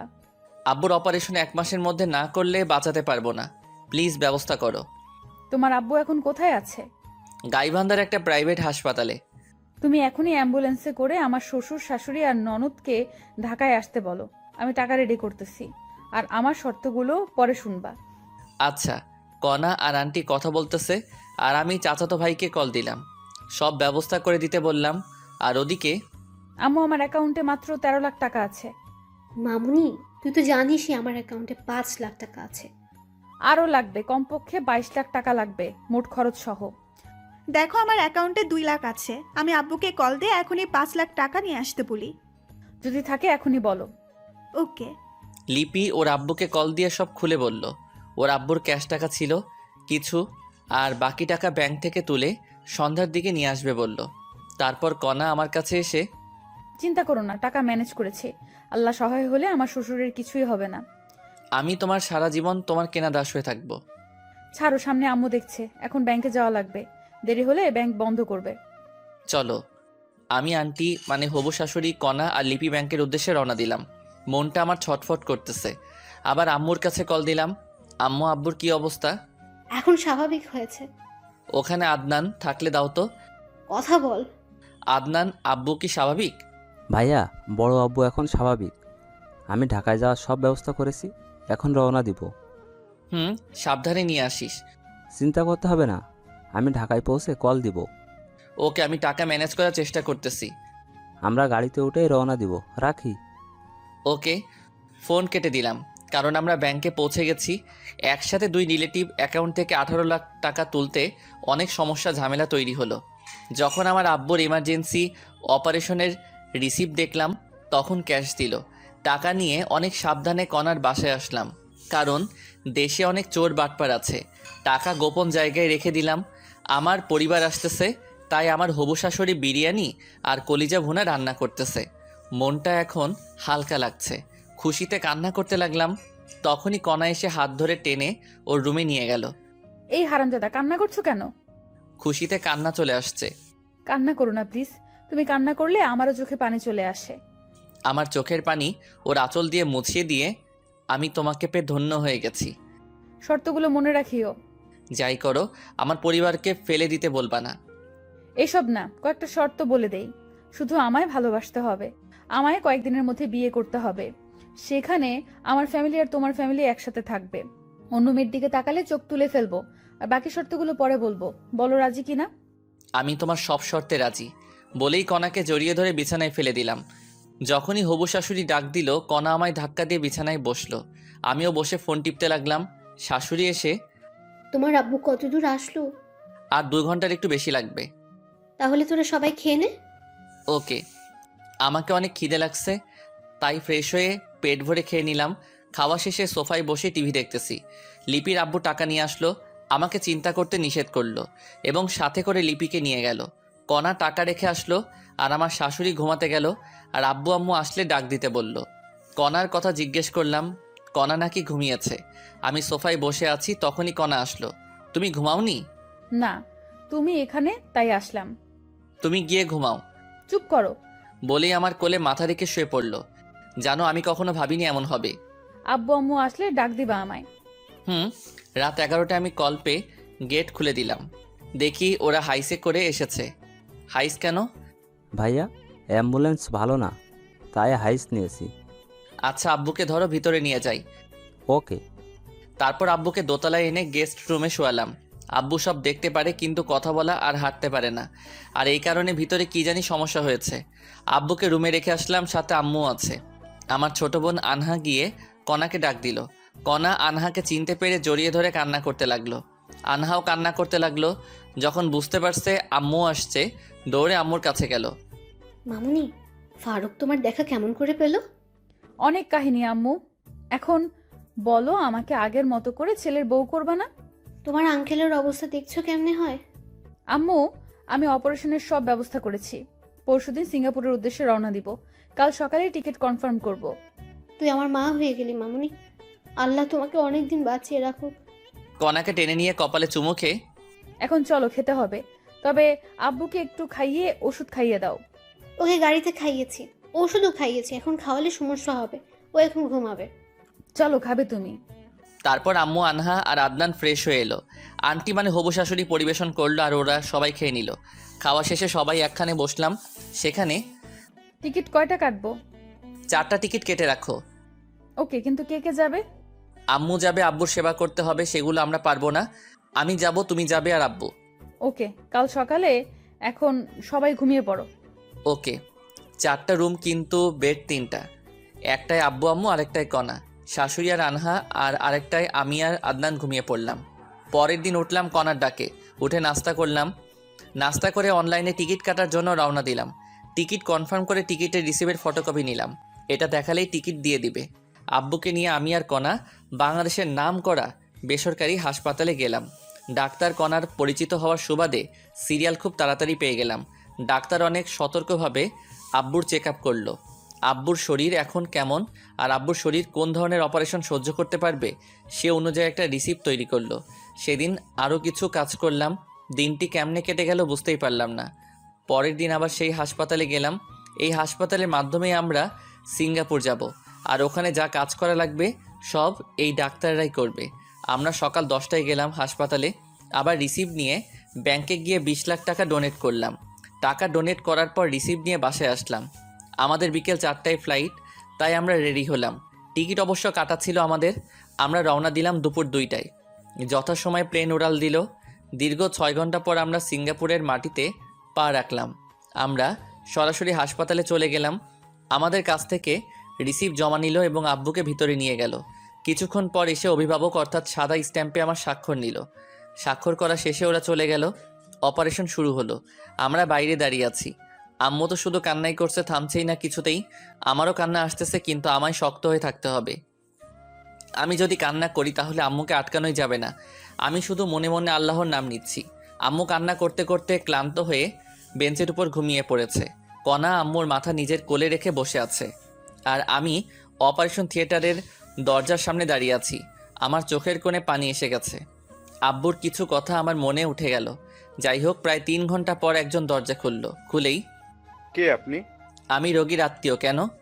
একটা ভালো খবর আছে। কি সেই খবর স্যার, বলেন একটু। অপারেশন সাকসেসফুল, রোগী সম্পূর্ণ বিপদমুক্ত ইনশাআল্লাহ। সত্যি আব্বুর কিছু হয়নি? এখন দেখা করতে পারবেন না, রোগীর জ্ঞান ফিরতে সময় লাগবে, কমপক্ষে 48 ঘন্টা। আর রোগীকে ঘুমের ইঞ্জেকশন দেওয়া আছে, ডিস্টার্ব করবেন না রোগীকে। ভিতরে গিয়ে দেখি সিনিয়র ডাক্তার সহ আরও 5 জন দাঁড়িয়ে আলোচনা করতেছে। Okay sir. আর শোনো, তোমার আব্বু একটা হার্টে 10 দিনের মতো সময় নেবে, কিন্তু কণ্ঠস্বর ঠিক হয়েছে। জ্ঞান ফেরার 24 ঘন্টার ভেতরেই কথা বলতে পারবে ইনশাআল্লাহ। ও আচ্ছা স্যার। আমার চেম্বারে আসো, কিছু ওষুধ লিখে দিচ্ছি, 1 মাস খাওয়াতে হবে। ওকে চলেন। বিশেষ দ্রষ্টব্য, সব কথা ইংরেজি দিয়ে বলেছি আমরা। তারপর আমি ডাক্তারের কেবিনে গেলাম। ডাক্তার আমাকে কিছু নির্দেশনা দিলেন। সেগুলো হলো, আব্বুকে কখনো প্রেশার দেওয়া যাবে না, কোনো টেনশন করা যাবে না, সুস্থ হলে সব কাজ করতে পারবে, সেক্ষেত্রে কোনো সমস্যা হবে না। আর আব্বুর জ্ঞান ফিরবে 48 ঘন্টার মধ্যে। কয়েকদিন কথা বলতে পারবে না, আর কয়েকদিন হেঁটে নিয়ে বেড়াতে হবে, যেমন করে আমরা ছোট্ট বাচ্চাদের হাঁটা শিক্ষা দিই। আর কিছু ওষুধ লিখে দিলেন, যেগুলো কমপক্ষে 6 মাস সেবন করতে হবে। যাই হোক, আম্মু কান্না করতে করতে ক্লান্ত হয়ে ঘুমিয়ে পড়েছে। আব্বুর যে অপারেশন শেষ হয়েছে সে কথা আম্মু আর কণা এখনও জানতে পারিনি। তাই ডাক্তারের কাছ থেকে প্রেসক্রিপশন নিলাম। সেখান থেকে আম্মু আর কণা যেখানে বসে আছে সেখানে গেলাম। আম্মুকে ডেকে তুললাম, সাথে কণাও উঠল। আম্মু ঘুম ভাঙা মাত্র, বাবা তোর আব্বু কোথায়? ভিতরে আছে। অপারেশন তো শেষ হয়েছে তাই না? হুম, অপারেশন শেষ হয়েছে। তোর আব্বু কোথায় সেটা আগে বল। ভিতরে আছে, অপারেশন সাকসেসফুল হয়েছে। 48 ঘন্টা আব্বুকে ডিস্টার্ব করা যাবে না। সত্যি বাবা, আমি শুধু দেখেই চলে আসবো, আমাকে নিয়ে চল বাবা। আমিও যাব। চলো, কিন্তু শব্দ করলে আব্বুর মাথার সমস্যা হতে পারে। আচ্ছা। তারপর আমি কেবিনে ঢুকলাম, সাথে আম্মু এবং কণাও আছে। কণা ঢুকেই আব্বুর পালস চেক করলো, আর আম্মু ঢুকে আব্বুর শরীরে হাত রেখে দেখলো। তারপর, আম্মু এবার বাইরে চলো। আমি বাইরে যাবো না বাবা, তোরা বাইরে যা। সমস্যা হতে পারে আম্মু। বললাম কোনো সমস্যা হবে না, আমি কোনো শব্দ করব না। আচ্ছা বসে থাকো, আমরা বাইরে আছি। আব্বুর পাশে একটা চেয়ার এনে আম্মুকে বসিয়ে দিয়ে, বাবা তোরা দুজন কিছু খেয়ে আয়। আচ্ছা। আম্মু কেবিনে বসে আছে, আমি আর কণা বাইরে আসলাম। তখন, এই তোমার কার্ডে কি টাকা আছে? আমি রেখে দিয়েছি। ও রেখে দাও, টাকা লাগতে পারে। বলেই আমি বাইরে যাওয়ার জন্য পা বাড়ালাম। কোথায় যাচ্ছ তুমি? আমি খাবার কিনে আনতেছি। দাঁড়াও, মিথ্যা বলতে পারো না, বলো কেন? মিথ্যা বললাম কখন আমি? জানি তোমার কাছে কোনো টাকা নেই, এখান থেকে খাবার নিয়ে আসিও। আমার হাতে ও ডেবিট কার্ডটা দিয়ে, আচ্ছা আসলে আমার কাছে 5,000 টাকা ছিল মাত্র। তুমি কোথায় থাকবা? কোথায় আবার? আম্মুর সাথে। ওকে। কণা আম্মুর কাছে গেল, আর আমি বাইরে গেলাম। সেখানে ভাত না পেয়ে বিরিয়ানি নিয়ে আসলাম। 4 প্যাকেট বিরিয়ানি নিয়ে আসলাম। এসেই আম্মু এদিকে এসে তুলে খাওয়াও আমাদের। আচ্ছা চল। তারপর আম্মু আমাকে আর কণাকে খাইয়ে দিচ্ছে, আর আমরা দুজন আবার আম্মুকে খাওয়াচ্ছি। খাওয়ার এক পর্যায়ে আজ আমি অনেক খুশি। আমরাও। আজ আব্বুর অপারেশন হয়ে অনেক শান্তি লাগছে। সেটাই। কণা টাকা না দিলে সেটা হতো না কখনো। তোর আব্বু সুস্থ হলে তোদের বিয়ে দেব। আগে আব্বু সুস্থ হোক তো। মেয়েদের মতো লজ্জা পাস কেন? আচ্ছা মামুনি, 3-4 মাস পর বিয়ে হলে কোনো সমস্যা হবে তোমার? আম্মু আপনারা যখন দেবেন আমি তখনই রাজি, কিন্তু বাসায় গিয়ে ওর সাথে আমার রেজিস্ট্রি করে রাখতে হবে। আচ্ছা মামুনি, আমরা একটু সামলে উঠবো। আর শোনো, তোমাদের তো কাল রাতের ঘুমও হলো না। ওখানে যে বেঞ্চ আর ফাঁকা ব্যাগ আছে ওখানে ঘুমিয়ে পড়ো। আচ্ছা। তারপর আমরা অনেক কষ্টে ঘুমালাম। ঘুম থেকে উঠলাম পরের দিন সকালে। সেদিনটাও কেটে গেল। পরের দিন উঠে ভালো লাগছিল না, তাই কণাকে নিয়ে বাইরে গেলাম। একটা পার্কে আমি আর কণা বসে আছি তখন। আচ্ছা বলো তো, তোমার শর্তগুলো পূরণ করতে হবে না? যখন তুমি আমার কথা শুনবা না তখন বলবো। আমাকে কাছে টেনে নিয়ে আমার কপালে আলতো করে একটা চুমু দিয়ে বলল, আচ্ছা। বলেই জড়িয়ে ধরলাম। তখনই কণা একটা আইসক্রিমের ভাসমান দোকান দেখে আইসক্রিমের বায়না ধরল। মহারানী আইসক্রিম খাবে। আমি আইসক্রিম এনে দিলাম। আইসক্রিম আমার একেবারে অপছন্দ। আমাকেও খেতে বলল, কিন্তু আমি খেলাম না। কণা আইসক্রিম খাচ্ছে ছোট বাচ্চাদের মতো করে। খাওয়া শেষে ঠোঁটের চারপাশে আইসক্রিম লেগে আছে। তোমার ঠোঁট মুছে ফেলো। আমি পারবো না। দেখো ঠোঁট পরিষ্কার করো, না হলে ঠোঁট কামড়ে ছিঁড়ে ফেলবো কিন্তু। ছিঁড়ে ফেলো, তোমার জন্যই তো রাখা। তারপর আর কি লাগে, ফায়দা যাকে বলে। কণাকে লিপ কিস করতে লাগলাম। কণাও আমাকে জড়িয়ে ধরলো। ওর ঠোঁটে আর এক বিন্দু আইসক্রিম লেগে নেই, তবু আমি ছাড়লাম না ওকে। তারপর ধীরে ধীরে গলায় কিস করলাম। তখনই কণা কেঁপে উঠে আমায় জড়িয়ে ধরলো। আমিও আবার শুরু করলাম। তখনই পিছন থেকে, এই আপনারা শিশু পার্কে এসব কি করেন? জরিমানা ধরা হবে কিন্তু। দুঃখিত, আমরা যাচ্ছি। তারপর আরও কিছুক্ষণ ঘুরলাম। সন্ধ্যার দিকে আম্মুর জন্য খাবার নিয়ে হাসপাতালে আসলাম। হাসপাতালে এসে দেখে আব্বু হাত নাড়ানাড়ি করতেছে। তখনই আমি ডাক্তারকে ডেকে আনলাম। ডাক্তার আব্বুকে চেক আপ করে, I can believe this. Any problem doctor? না, একটা সুখবর আছে। কি সেই খবর? আসলে আপনার আব্বুর শরীরে অনেক ধরনের জিন বিদ্যমান, তাই আপনার আব্বুর অভিযোজন ক্ষমতাও বেশি। খুব সহজেই সব পরিবেশে খাপ খেয়ে নিতে পারে। আপনার আব্বুর সেসব এনজাইমের জন্য আপনার আব্বু শরীরের ভারসাম্য ফিরে পেয়েছে, কিন্তু এখনও জ্ঞান ফেরেনি, আর কথা বলতে পারবে কিছুক্ষণ পর। সত্যি ডাক্তার? আর ঘুমের ওষুধ দেয়নি। কিছুক্ষণের মধ্যেই আপনার আব্বু ঘুম ভেঙে যাবে। ভালো কিছু খাইয়ে দিয়েন। আমি আসি এখন। ওকে। তারপর ডাক্তার চলে গেল। আমি অনেক খুশি, আব্বু আবার আগের মতো চলতে পারবে। যাই হোক, আব্বুর জ্ঞান রাত 2টার দিকে আসলো। ওঠা মাত্র আব্বুকে বাইরে থেকে আনা খাবার খাওয়ালাম, ওষুধ খাইয়ে দিয়ে আব্বুকে রেস্ট নিতে দিলাম। আব্বু হাত পা নাড়াতে পারে কিন্তু পা ফেলাতে ভয় পায় আর কথা বলার চেষ্টা করে। মুখ দিয়ে বাতাসও বের হয় কিন্তু আওয়াজটা বের হয় না। যাই হোক, আমি আর আম্মু মিলে আব্বুকে কিছুক্ষণ হাঁটালাম, তারপর আবার রেস্ট নিতে দিলাম। পরের দিন সকালে কিছুক্ষণ চেষ্টা করতেই আব্বু হাঁটতে সফল হলো। সেদিন পমাদের হাসপাতাল থেকে রিলিজ দিল। সেদিন রাতের টিকিট আমরা কেটে ফেললাম। আব্বু ইশারা দিয়ে কথা বলে। টিকিট কাটা শেষে আমরা একটা ছোট হোটেলে গিয়ে রাতের খাবার খেয়ে কিছু ব্যাগে প্যাকেট করে নিলাম। সন্ধ্যার সময় এয়ারপোর্টের ভিতরে প্রবেশ করলাম। রাত 8টায় প্লেন উড়াল দিল। পরের দিন ঢাকা শাহজালাল আন্তর্জাতিক বিমানবন্দরে নেমে কনার বাসায় গেলাম এবং কনার আব্বুর নামে যা শুনলাম তা শুনে দ্রুত সন্ধ্যার সময় আমরা এয়ারপোর্টের ভিতরে আসলাম। সিঙ্গাপুরের সময় রাত 11টায় আমাদের ফ্লাইট। আগে থেকে জানতাম অনেক সময় ভিতরে বসে থাকা লাগবে, তাই রাতের জন্য হালকা নাস্তা নিয়েছিলাম। রাত 9টার দিকে নাস্তা করলাম সবাই মিলে। আমরা এয়ারপোর্টের ভিতরে সোফায় বসে আছি, তখনই ভাবলাম আব্বুকে একটু ধরে ধরে হাঁটিয়ে নেই। সে অনুযায়ী কাজও করলাম। প্রায় আধা ঘন্টা হাঁটালাম। আল্লাহর অশেষ রহমতে আব্বু ভালোভাবেই হাঁটতে পারছে। কিছুক্ষণ পর সকল যাত্রীকে প্লেনে উপস্থিত হতে বলা হলো। আমরাও প্লেনের ভিতরে গেলাম। আমাদের 4 জনের সিট একসাথেই পড়েছে। আমাদের সিট বেল্ট বেঁধে দিল বিমানবালারা। রাত 11টায় প্লেন উড়াল দিল। আমরাও ঘুমিয়ে পড়লাম। আমার পাশে কণা, তারপর আম্মু, তারপর আব্বুর সিট পড়েছে। আমাদের প্রত্যেককে একটা করে কম্বল দেওয়া হলো। কণা ওর জন্য দেওস কম্বলটি রেখে দিল। কম্বল রেখে দিলা কেন? আমাদের একটা কম্বলে যথেষ্ট। কেমন করে একটা দিয়ে হবে, যে ছোট একটা কম্বল? এটাই হবে। আমি তোমায় জড়িয়ে ধরে ঘুমাবো, তোমার কাঁধে মাথা রাখবো। খালি ফাইজলামো। ঠিক আছে, আমার কাঁধে মাথা দিয়ে ঘুমাও। হুম। বলেই আমার গালে একটা চুমু দিল। লক্ষ্মী মেয়ে। আমি আব্বু আম্মুর দিকে দেখলাম ঘুমিয়ে পড়েছে। আব্বু আম্মুর শরীরের কম্বল ভালো করে গায়ে দিয়ে দিলাম যাতে ঠান্ডা না লাগে। তারপর সিটে বসলাম। তখন কণা আমাকে কাঁধে মাথা রেখে ঘুমিয়ে পড়ল। আমাকে দেয় কম্বলটি। আমাদের দুজনের শরীর দেওয়ার চেষ্টা করলাম, কিন্তু ছোট হওয়ায় পারলাম না। আর তখন আমি বিমানবালার কাছ থেকে আরেকটা কম্বল নিয়ে কণাকে ভালো করে ঢেকে দিলাম। একে অপরের সাথে জড়াজড়ি করে ঘুমিয়ে পড়লাম। ঘুম ভাঙলো বিমানের একটা সিগন্যালে। প্লেন এখন ল্যান্ড করবে, তাই সবাইকে জাগ্রত করার জন্য এক ধরনের সাউন্ড সিস্টেম ব্যবহার করে আমরা সিগন্যালের আওয়াজে জাগ্রত হয়ে গেলাম। প্রায় 30 মিনিট লাগলো প্লেন শাহজালাল আন্তর্জাতিক বিমানবন্দরে ল্যান্ড করতে। ল্যান্ড করার পর আব্বুকে ধরলাম এবং নিচে নামতে সাহায্য করলাম। নিচে নামার পর থেকে আব্বু নিজে নিজেই আমাদের সাথে হাঁটতে শুরু করলো। ল্যান্ড করার পর আমরা প্লেন থেকে নেমে রিসিভ রুমে আসলাম। রিসিভ রুম থেকে ব্যাগ রিসিভ করে এয়ারপোর্টের বাইরে আসলাম। আমার ছোট বোন আনহা আর চাচাতো ভাই আদনানকে আসতে বলা হয়েছিল। আমরা এয়ারপোর্টের বাইরে এসে দেখলাম ওরা দাঁড়িয়ে আছে। আনহা আব্বুকে দেখে দৌড়ে এসে কান্না শুরু করে দিল। আব্বুও নীরবে চোখের পানি ফেলতে লাগলো। আমি সান্ত্বনা দিয়ে একটা ট্যাক্সি নিয়ে আমরা সবাই কণার বাসায় আসলাম। আমি ব্যাগ নিয়ে আগেই দোতলায় গেলাম। বাসায় এসে কলিং বেল দিলাম।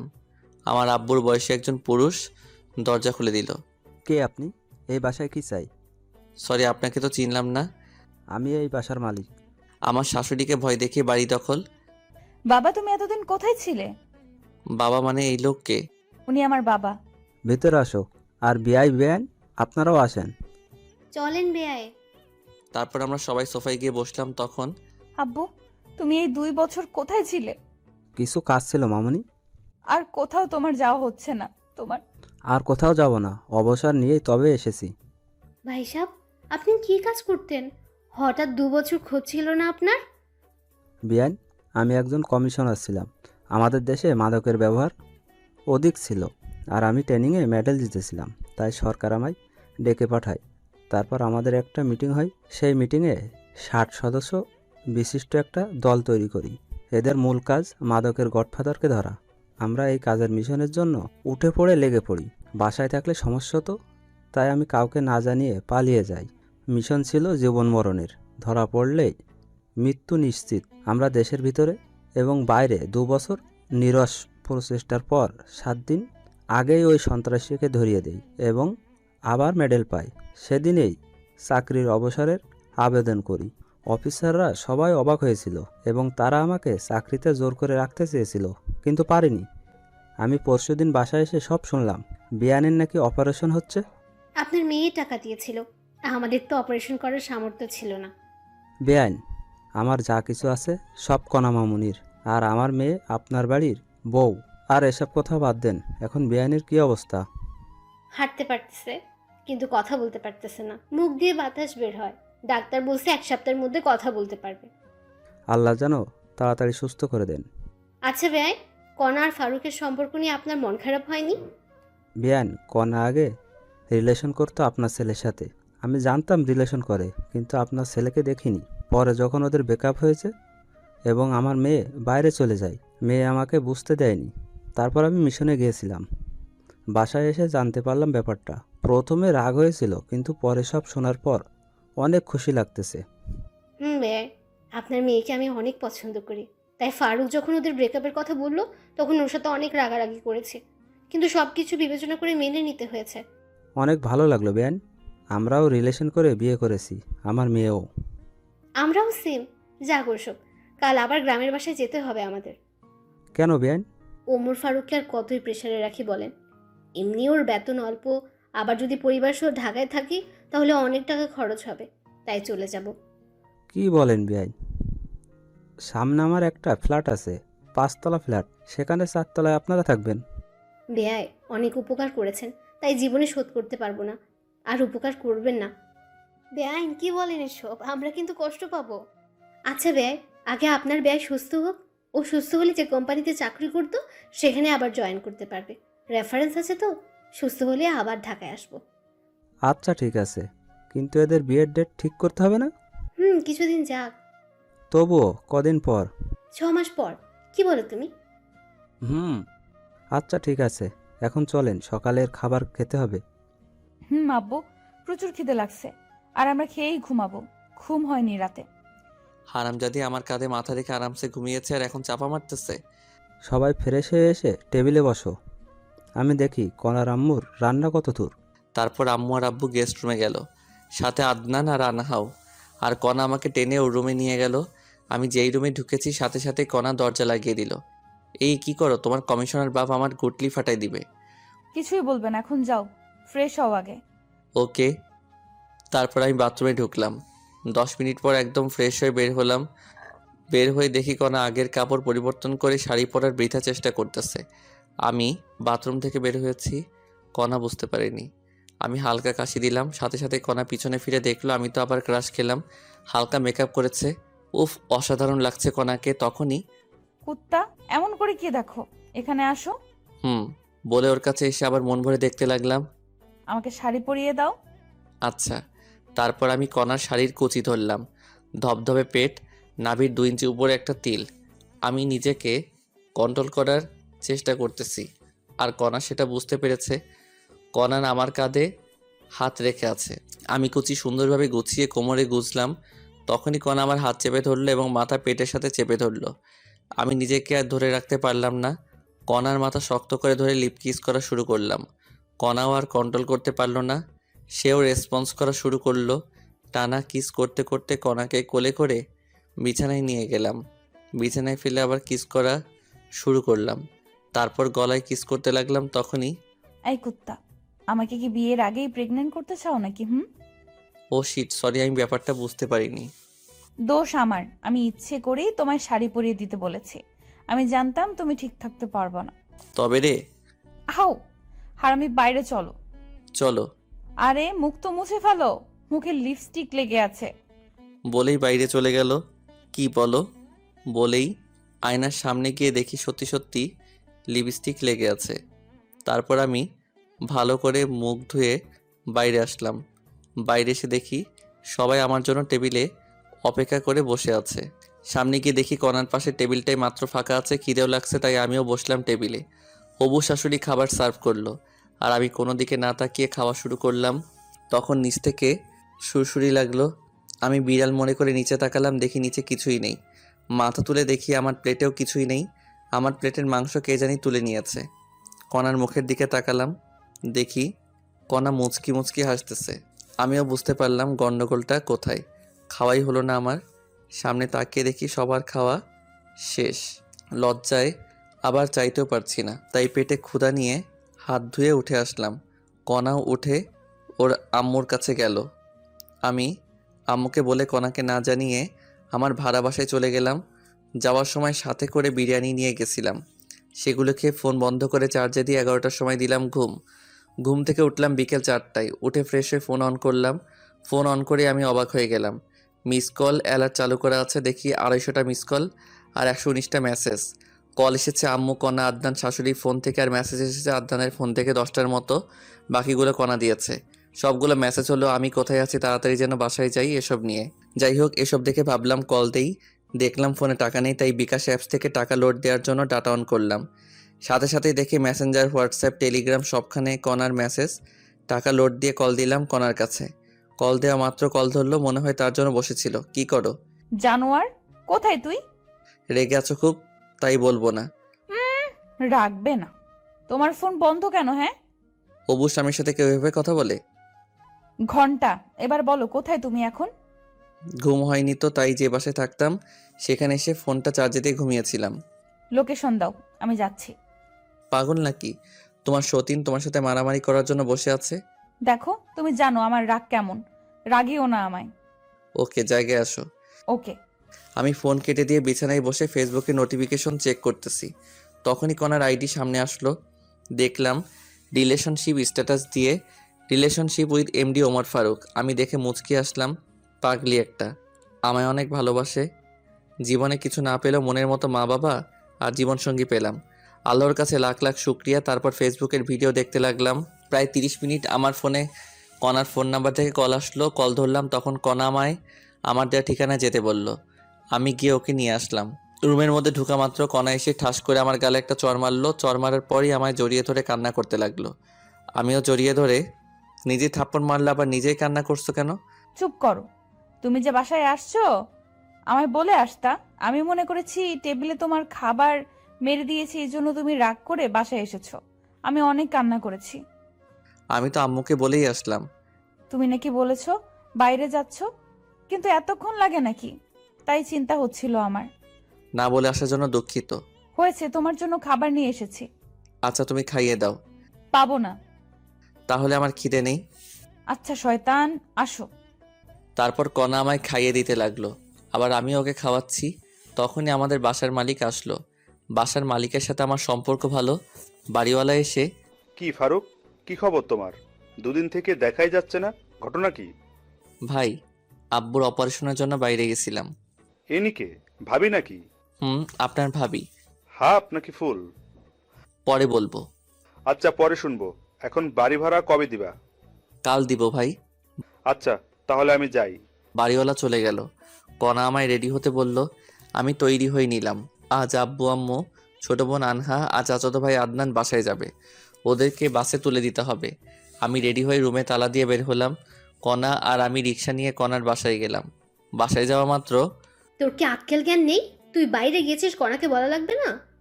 তোমাকে তো বললাম আম্মু। তুই বলেছিস তুই বাইরে যাচ্ছিস, কিন্তু তুই যে তোর মেসেজ যাবি সেটা তো বলিসনি। আর তোর ফোন বন্ধ ছিল, তাই কণা কান্নাকাটি করে অবস্থা খারাপ করেছিল। বাদ দাও, তোমরা রেডি হয়েছো? প্রায়। বাস কয়টায়? রাত 9টায়। এখন 6:30 বাজে। তাহলে সমস্যা নেই। খেয়েছো তোমরা? তোর জন্যই বসে আছি। চলো। সন্ধ্যা 7টার দিকে সবাই মিলে একসাথে বসে খেলাম। খাওয়া শেষে সবাই কণার আব্বু আম্মুর কাছ থেকে বিদায় নিয়ে রওনা দিলাম। আমি আব্বু আম্মু ভাই বোনদের গাড়িতে তুলে দিয়ে কণার বাসায় রেখে মেসে যাব। যাই হোক, স্টেশনে গিয়ে বসে আছি। কণা, আম্মু আর আনহান গল্প করতেছে। অত্যন্ত গরম এখন, তাই আম্মু আমাকে পানির বোতল আনতে বলল। আমি রাস্তা পার হয়ে একটা দোকানে গেলাম। দোকানে প্রচুর ভিড়, তাই দাঁড়িয়ে আছি। আর ওদিকে, আম্মু, তুমি আবার কবে আসবা? তোর শ্বশুর সুস্থ হলে। আম্মু, আমরা কিন্তু এখনো আলাদা বাসায় থাকতে পারি। আমি আর আপনার ছেলে চাকরি করি কেন? কিছুদিন যাক, তারপর। তাড়াতাড়ি আসো। তোমরা আর আমার এই ননদকেও ভালো স্কুলে ভর্তি করাতে হবে। পরে সেটা ভাবি। আমার পরীক্ষা সব কমপ্লিট। 6 মাস পর পরীক্ষা। সত্যি? তাহলে আমি তোমার পরীক্ষার আগে যাব ওখানে। আচ্ছা ভাবি, আসিও, অনেক মজা হবে। যাই হোক, ওরা এমন আরও কথা বলতেছে। আর এদিকে আমি পানির বোতল কিনে রাস্তা পার হচ্ছি। তখনই প্রায় 2 বছর পর চিরচেনা আব্বুর কণ্ঠস্বর শুনতে পেয়ে দৌড় দিলাম। আমি তো শকড হয়ে গেলাম, আবার অনেক খুশি লাগতেছে। কিন্তু আব্বু কি জানি ইশারা করতেছে আর বলতেছে, আরে পাগল ছেলে, সামনে দেখো। বলেই আব্বু আমার কাছে দৌড়ে আসতেছে। আমি সামনে তাকিয়ে দেখি বিশাল দূরে একটা সিএনজি 60 কিলোমিটার পার আওয়ার বেগে ছুটে আসতেছে। সিএনজি এর গতি দেখে আমি ভয়ে কি করব ভেবে পাচ্ছি না।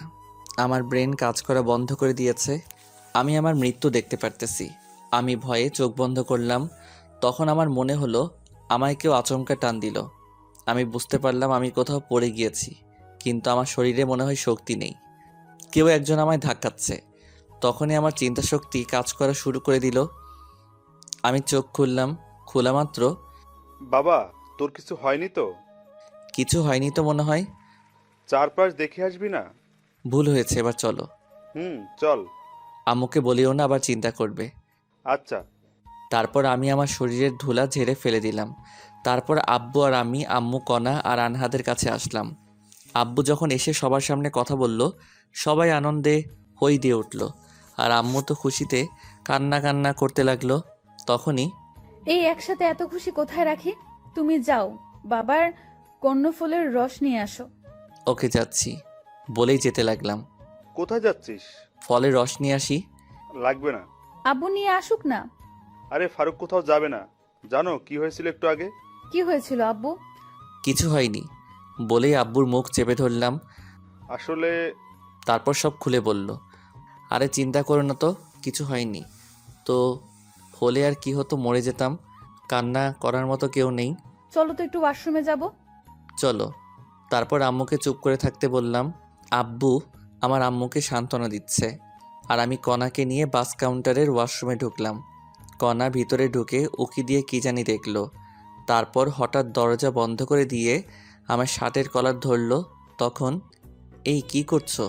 তুই কি বললি কিছুক্ষণ আগে? কি বলছি আমি? কি বললি তুই মরে যাবি? তোর কিছু হলে আমি কি নিয়ে বাঁচবো বল?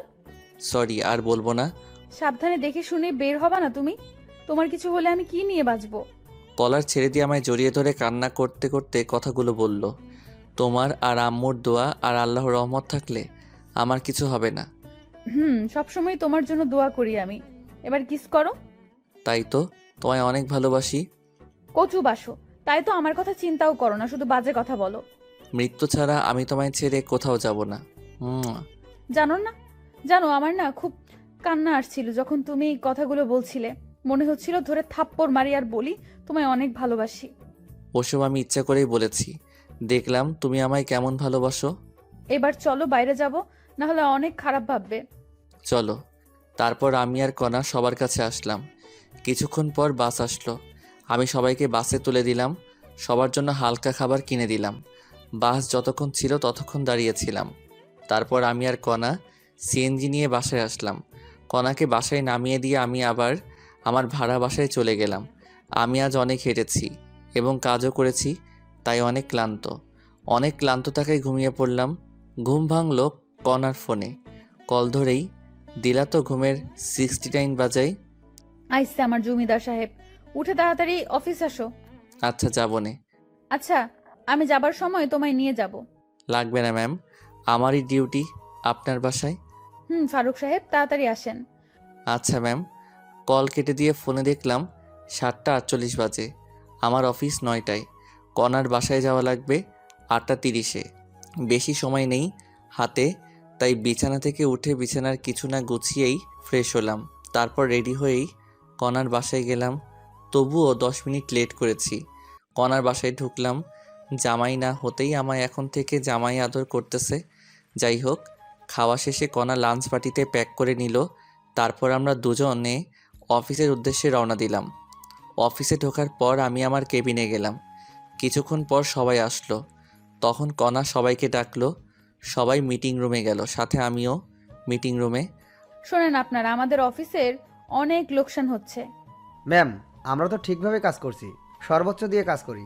সবাই তো করে না। ম্যাম, এই অফিসের ক্ষতি হলে অফিস বিক্রি করে দেবে, তখন আমরা কোথায় যাব? আর গেলেও হয়তোবা এমন বস পাবো না। আর এই অফিসে আমাদের সব সময় ছাড় দিয়েছে। অফিসের লোকসানের সময় আমরা কাজ করে তা পুষিয়ে দিব। সাবাস, আপনারা সবাই এরকম মানসিকতা নিয়েই কাজ করবেন। আমরা তাই করব ম্যাম। আরেকটা কথা, এ আমার ভালোবাসা এবং হবু স্বামী। সব মেয়েই ওকে দুলাভাই না হলে ভাইয়া বলে ডাকবা। আমাকে ওর কাছে এনে হাত ধরে বলল। ম্যাম খাওয়া দেন। আচ্ছা, আজ দিব। তারপর মিটিং শেষ করে দিল। কণা সবাইকে খাওয়ালো। তারপর আবার কাজ করতে লাগলাম। অনেক দিন আসতে পারিনি, অনেক কাজ পড়ে আছে। কাজ করতে করতে দুপুর হয়ে গেল। লাঞ্চের সময় কণা ডাকলো। কণার কেবিনে লাঞ্চ করলাম। লাঞ্চ শেষে আবার কাজ করতে লাগলাম। ছুটি হলে কণা আর আমি অফিসের গাড়ি নিয়ে একটু ঘুরে বেড়াই। তারপর কণার বাসায় গিয়ে রাতের খাবার খেয়ে বাসায় যাই। এভাবে চলে গেল 7 দিন। অফিসের কাজের প্রচুর চাপ, কোম্পানির লোকসান, সবাইকে দিয়ে তুলে নেওয়া হচ্ছে। এ মাস প্রায় শেষ হয়ে যাচ্ছে। মাসের আছে 5 দিন। অফিস যাওয়ার জন্য বের হয়েছি, তখন মেসেঞ্জারে আমার গ্রামের এক বান্ধবীর কল পেলাম। কি রে ফারুক, কেমন আছিস? আলহামদুলিল্লাহ, তুই কেমন আছিস? দুলা ভাই আর ভাগিনা কেমন আছে? ভালো ছিলাম, কিন্তু কয়েকদিন থেকে নেই রে মামা। কেন কেন কেন কোনো সমস্যা হয়েছে কি? তোর দুলাভাইয়ের হার্টের অপারেশন করা লাগবে। টাকা ম্যানেজ হয় নাই? সব কমপ্লিট। আর তুই তো জানিস আমরা পালিয়ে বিয়ে করেছি, এই জন্য কেউ মেনে নেয়নি। আর তোর দুলাভাইয়ের অসুস্থতার জন্য কোম্পানি থেকে লোন দিয়ে অপারেশন করাচ্ছি। খুব ভালো করেছিস। আমার কি কোনো হেল্প লাগবে? ঢাকায় আমার চেনা পরিচিত তুই আছিস, আর অপারেশনের সময় আমি মেয়ে মানুষ কেমনে দৌড়াদৌড়ি করব? তুই কি একটু 2 দিন সময় দিতে পারবি? আচ্ছা, কবে যাওয়া লাগবে? আজকে আয়, কাল তাহলে অপারেশন হবে। আচ্ছা, আমি আসতেছি। সীমার ফোন কেটে দিয়ে কণাকে টেক্সট করে জানিয়ে দিলাম আমি 2 দিন অফিসে যেতে পারবো না। আমার বন্ধু অসুস্থ, অপারেশন হবে, তাই হাসপাতালে যাব। আর আমাকে এই 2 দিন কল দিও না। আমি জানি কণা আর আমায় 2 দিন কল দিবে না। তারপর আমি ব্যাগ গুছিয়ে রওনা দিলাম সীমার বাসার উদ্দেশ্যে। এই ঢাকার জ্যাম পার করে পৌঁছালাম 11টার সময়। সীমার বাসায় ঢুকলাম, দেখি দুলাভাই ভালোই অসুস্থ হয়ে গেছে। দুলাভাইয়ের সাথে কথা বললাম। দুলাভাইয়ের কথা বলতে সমস্যা হয়। তারপর সীমার সাথে ভালো মন্দ কথা বলে বিকেলবেলায় হাসপাতালে ভর্তি করার সিদ্ধান্ত নিলাম। সীমার বাসায় লাঞ্চ করে দুলাভাইকে নিয়ে 2টোর দিকে ঢাকা মেডিকেল হাসপাতালে ভর্তি করালাম। বিভিন্ন পরীক্ষা করা হলো এবং ডাক্তার বললেন রাত 10টায় অপারেশন করা হবে, ব্যাংকে গিয়ে টাকা ডিপোজিট করেন। তারপর সীমা ডাক্তার তো টাকা জমা দিতে বলল। চল ব্যাংকে যাব। দুলাভাই একা থাকবে নাকি? তোর ভাগিনাকে রেখে যাই, বেশিক্ষণ লাগবে না তো। টাকা কোথায় আছে? আমার অ্যাকাউন্টে। চলো তাহলে। তারপর সীমা দুলাভাইয়ের কাছে গেল এবং সব খুলে বলল। দুলাভাই তার ছেলে আবু হানিফকে রেখে যেতে বলল। আবু হানিফকে রেখে আমরা দুজন হাসপাতাল থেকে বের হয়ে রিক্সা নিলাম। তারপর ইসলামী ব্যাংকে গেলাম। ব্যাংক থেকে টাকা তুলে আবার সোনালী ব্যাংকে গেলাম। সেখানে টাকা জমা দিয়ে হাসপাতালে আসলাম। আমাদের মোট 2 ঘন্টা সময় লেগেছে। একটু দেরি হলে আর টাকা জমা দিতে পারতাম না, কারণ ব্যাংক 5টার সময় বন্ধ করে দেয়। আমরা হাসপাতালে এসেছি 6টার সময়। একটু পর আজান দিবে। দুলাভাই অনেক ভয় পাচ্ছে, অনেক ভীতু প্রকৃতির মানুষ উনি। যাই হোক, দেখতে দেখতে অপারেশনের সময় হয়ে গেল। ডাক্তার দুলাভাইকে আইসিইউতে নিয়ে গেল আর আমরা বাইরে আছি। সীমা তো ভয়ে চুপসে গেছে আর আমিও চুপ করে আছি ভাগিনাকে সাথে নিয়ে। ভাবলাম একটু ফোনে গেম খেলি, কিন্তু ফোনটা বের করে দেখি ফোন বন্ধ, কারণ ফোনে চার্জই দেয়নি। ভাগিনার দিকে তাকিয়ে দেখি ভাগিনা ঘুমিয়ে গেছে। তারপর আমি বসে থাকতে থাকতে কখন ঘুমিয়ে গেছি জানি না। ঘুম ভাঙলো লিপির। মামা, মামা ওঠ, খুশির খবর আছে। কি হয়েছে? তোর দুলাভাইয়ের অপারেশন সাকসেসফুল হয়েছে। 3 ঘন্টা পর জ্ঞান ফিরবে। ডাক্তার চলে গেল এটা বলে। দাঁড়া, আমি ডাক্তারের কাছ থেকে ভালো করে শুনে আসি। আচ্ছা যা। তারপর আমি ডাক্তারের কেবিনে গিয়ে সত্যতা যাচাই করে আসলাম। তখন রাত 2টা বাজে। আমি সীমার কাছে আসলাম। কিছুক্ষণ পর দুলাভাইকে একটা কেবিনে শিফট করা হলো। আমি অনেক খুশি হয়েছি। ডাক্তার প্রেসক্রিপশন দিল। আমি কি ওষুধ কিনে আনলাম, জ্ঞান ফিরলে ওষুধ খাওয়াতে হবে। ওষুধ কিনে এনে দেখে অন্য রুমে শিফট করেছে। ঔষধ সীমাকে দিয়ে আমি ব্যাগ নিয়ে সোফায় শুয়ে পড়লাম। সীমাকে ঘুমানোর কথা বলে দিলাম এক ঘুম। ঘুম থেকে উঠলাম খুব সকালে, সীমা আর দুলাভাইয়ের কথার শব্দে। ঘুম থেকে উঠে দুলাভাইয়ের সাথে কথা বলে ফ্রেশ হতে গেলাম। ফ্রেশ হয়ে এসে দুনিয়ার যত গল্প আছে সব শুরু করে দিলাম।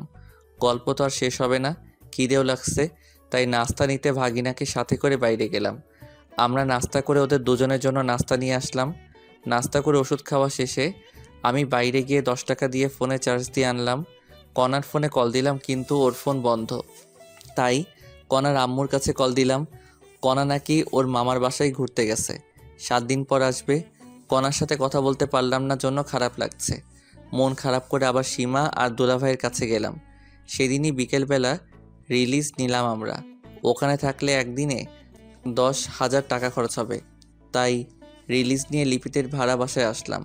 সীমার ওখানে রাতের খাবার খেয়ে আমার বাসায় আসলাম। আবার পরের দিন থেকে অফিসে গেলাম। অফিসে গিয়ে কিছু ভালো লাগে না, মন শুধু কণাকেই খুঁজে বেড়াচ্ছে। তাই ফোন বের করে কণাকে কল দিলাম, কিন্তু ফোন বন্ধ দেখাচ্ছে। মেজাজ তো খুব খারাপ হয়ে গেল, তবুও কাজ করতে লাগলাম। দুপুরবেলা লাঞ্চ করলাম অফিসের ক্যান্টিনে। লাঞ্চের পর আবার কাজ করা শুরু করলাম। একাকিত্ব ভালো লাগছে না, তাই অফিসের এক মেয়ে কলিকের সাথে একটু ভাব জমালাম। ভালোই ভাব জমে গেল একদিনের গল্পে। যাই হোক, কণাও নেই, মেয়েটার সাথে কথা বলে ভালোই লাগলো। এইভাবে 3 দিন গেল, কণার কোনো খোঁজই নেই, ফোন বন্ধ করে রেখেছে। হাসপাতালে যখন ছিলাম তখন আমার ফোন বন্ধ ছিল, তাই কণা আমার উপর রাগ করে ফোন বন্ধ করে রেখেছে। আর তাই আমি অফিসের একটা মেয়ের সাথে দেখিয়ে দেখিয়ে গল্প করতেছি। আমি জানি লিপি আমার সব কথা কণাকে জানাচ্ছে। অনেক ভেবেচিন্তে নীলাকে সব খুলে বললাম, আর ওকে একটু অভিনয় করতে বললাম। নীলাও খুব সুন্দরভাবে লিপির সামনে অভিনয় করে। যাই হোক, এইভাবে 4র্থ দিন চলে গেল। 5ম দিন নীলা আগে চলে গেল অফিস। এই নীলা, শোনো। জি আপু, বলেন। তুমি জানো না কণা ফারুককে ভালোবাসে? কয়েকদিন পর ওদের বিয়ে। তো আমিও ওকে ভালোবাসি। চাকরি হারাতে চাও নাকি? হারালে হারাবো, ফারুক আছে না। আর কণা ম্যাম ওনাকে কি ভালোবাসে যে কয়েকদিন থেকে কল ধরে না? আরে আবাল, কণা ফারুকের গ্রামের বাসায় গেছে। আগামী 7 দিনের মধ্যে ওদের বিয়ে হবে। ও আপু, আসলে আমাদের মাঝে কিছুই নেই। ভাইয়া অনেক ভয়ে ছিল যে ম্যাম বোধহয় রাগ করে চলে গেছে, আর ম্যামের ঠিকানা কেউ দিচ্ছিল না। তাই ভাইয়া প্ল্যানটি করে, কারণ ভাইয়া জানে আপনি সব কথাই কণা ম্যামকে বলবেন। তাই নাকি? ফারুক ভাইকে যতটা ফাজিল ভাবতাম, উনি তো দেখি তার চেয়েও বেশি ফাজিল। হ্যাঁ আপু, আর আমার চাকরির যেন কিছু না হয়। যাও, তোমার 7 দিনের ছুটি। এই 7 দিন অফিসের ধারে কাছেও আসবে না। ফারুক ভাই কল দিলে বলবা গ্রামের বাসায় গেছো, আমরা একটু এদিকে মজা নেই। আচ্ছা আপু। তারপর নীলা চলে গেল। আমি অফিসে ঢুকে দেখলাম কণাও নেই, নীলাও নেই। তারপর লিপিকে গিয়ে ধরলাম। কণা কোথায়? জানি না আমি। ভালো। আর একটা কথা শুনে রেখো, কণা ফিরে এসে আমায় খুঁজে পাবে না। ভাইয়া এইসব কথা বলবেন না। আপনাকে সারপ্রাইজ দেওয়ার জন্য কণা এইসব করতেছে। তাই নাকি? একটু টাচ দিবা? সারপ্রাইজ ভালো নাকি খারাপ? সুন্দর সারপ্রাইজ ভাইয়া। তাহলে আমি নিশ্চিন্তে থাকলাম। আর নীলাকে চাকরি থেকে বের করে দিও না আবার। কেন? ওকে তো বের করে দিব। থাপ্পড় খাবা? আমি ওকে অনেক অনুরোধ করাই অভিনয় করতে রাজি হয়েছিল। আর ওর বয়ফ্রেন্ড আছে, তোমার আপুর মতো সন্দেহ করো না আবার। হোক, আর আজ আমার সাথে লাঞ্চ করবেন। আমি মেয়েদের সাথে লাঞ্চ করি না। কণা বোধহয় ছেলে। বেশি বোঝো কেন? আমায় ছুটি দাও, আমি বাসায় যাব। আপনার অফিস না করলেও চলবে। ছালি আছে না, ওখান থেকে নিজের কেবিনে গেলাম। দুপুর পর্যন্ত কাজ করে বাসায় আসলাম। পরিচিত এক ফার্মেসি থেকে ঘুমের ওষুধ এনে খেয়ে ঘুম দিলাম। উঠলাম পরের দিন দুপুরবেলা। উঠে আবার ফোন টিপতে লাগলাম। মাগরিবের আগে আগে কণার আম্মুর ফোন থেকে কল আসলো। আমি ধরলাম। তখনই বাবা, বাবা, কণা। বলেই কান্না করা শুরু করলো। কণার কি হয়েছে বলেন? কণার। বলেই ফোন কেটে দিল। আমি আবার কল দিলাম, ফোন বন্ধ। কণার ফোনও বন্ধ। কণার আব্বুরও বন্ধ হয়ে আছে। মেজাজ খুব খারাপ। ট্রাউজার পরা অবস্থায় মোবাইল নিয়ে দিলাম দৌড়। রিক্সা করে কণার বাসায় গেলাম। বাসায় গিয়ে দেখি পুরো বাসা বিয়ের সাথে সাজানো। আমি দৌড়ে ভিতরে গিয়ে কণার আম্মুর কাছে গেলাম। কণা কোথায়? কণার কি হয়েছে? ওর আজ বিয়ে বাবা, অন্য একটা ছেলের সাথে। ওই ছেলেটাকে ভালোবেসে ফেলেছে এই কয়েকদিনে। কি বলেন আপনি? আর আমি কি? বাবা, আমার কাছে কিছু বলে লাভ নেই, কণার কাছে যাও। কণা ওর রুমে। আমি এক দৌড়ে কণার রুমে গেলাম। গিয়ে দেখি ওকে সাজানো হচ্ছে। আমি সবাইকে বাইরে যাওয়ার অনুরোধ করলাম। সবাই বাইরে গেল আর আমি দরজা লাগিয়ে দিলাম। কণা, এগুলো কি কি শুনছি আমি? যা শুনছো তাই সত্যি। আমি বিয়ে করতেছি অন্য ছেলেকে। আমার অপরাধ কি? ভিখারির ছেলের শখ দেখ। ওই ছেলে আমার ক্রাশ ছিল, অনেক প্রপোজ করেছি কিন্তু রাজি হয়নি। 2 দিন আগে রাজি হয়েছে। ও ভালো। ম্যাম, আপনি সুখে থাকলে আমি খুশি। আর আপনার টাকা কিছুদিন গেলেই দিয়ে দিব। লাগবে না, তোদের পরিবারকে ওই টাকা দান করে দিলাম। ম্যাম, লাগবে না, আমি শোধ করে দিব। ভালো থাকবেন, সুখে থাকবেন, আর জীবনে দেখা হবে না আপনার সাথে। বলেই ওর দেয়া আংটি খুলে ওর হাতে দিয়ে রুমের দরজা খুলে কান্না করতে করতে সিঁড়ি দিয়ে নামলাম। নেমেই ফার্মেসিতে গিয়ে 4 পাতা ঘুমের ওষুধ সিস্টেম করে কিনে বাসায় গেলাম। সাথে 4 প্যাকেট সিগারেটও নিলাম। বাসায় গিয়ে শুয়ে পড়লাম। কি করব ভেবে পাচ্ছি না। ভাবতেছি আত্মহত্যা করব, আবার বাবা মায়ের মুখের দিকে তাকিয়ে করতে মন চাচ্ছে না।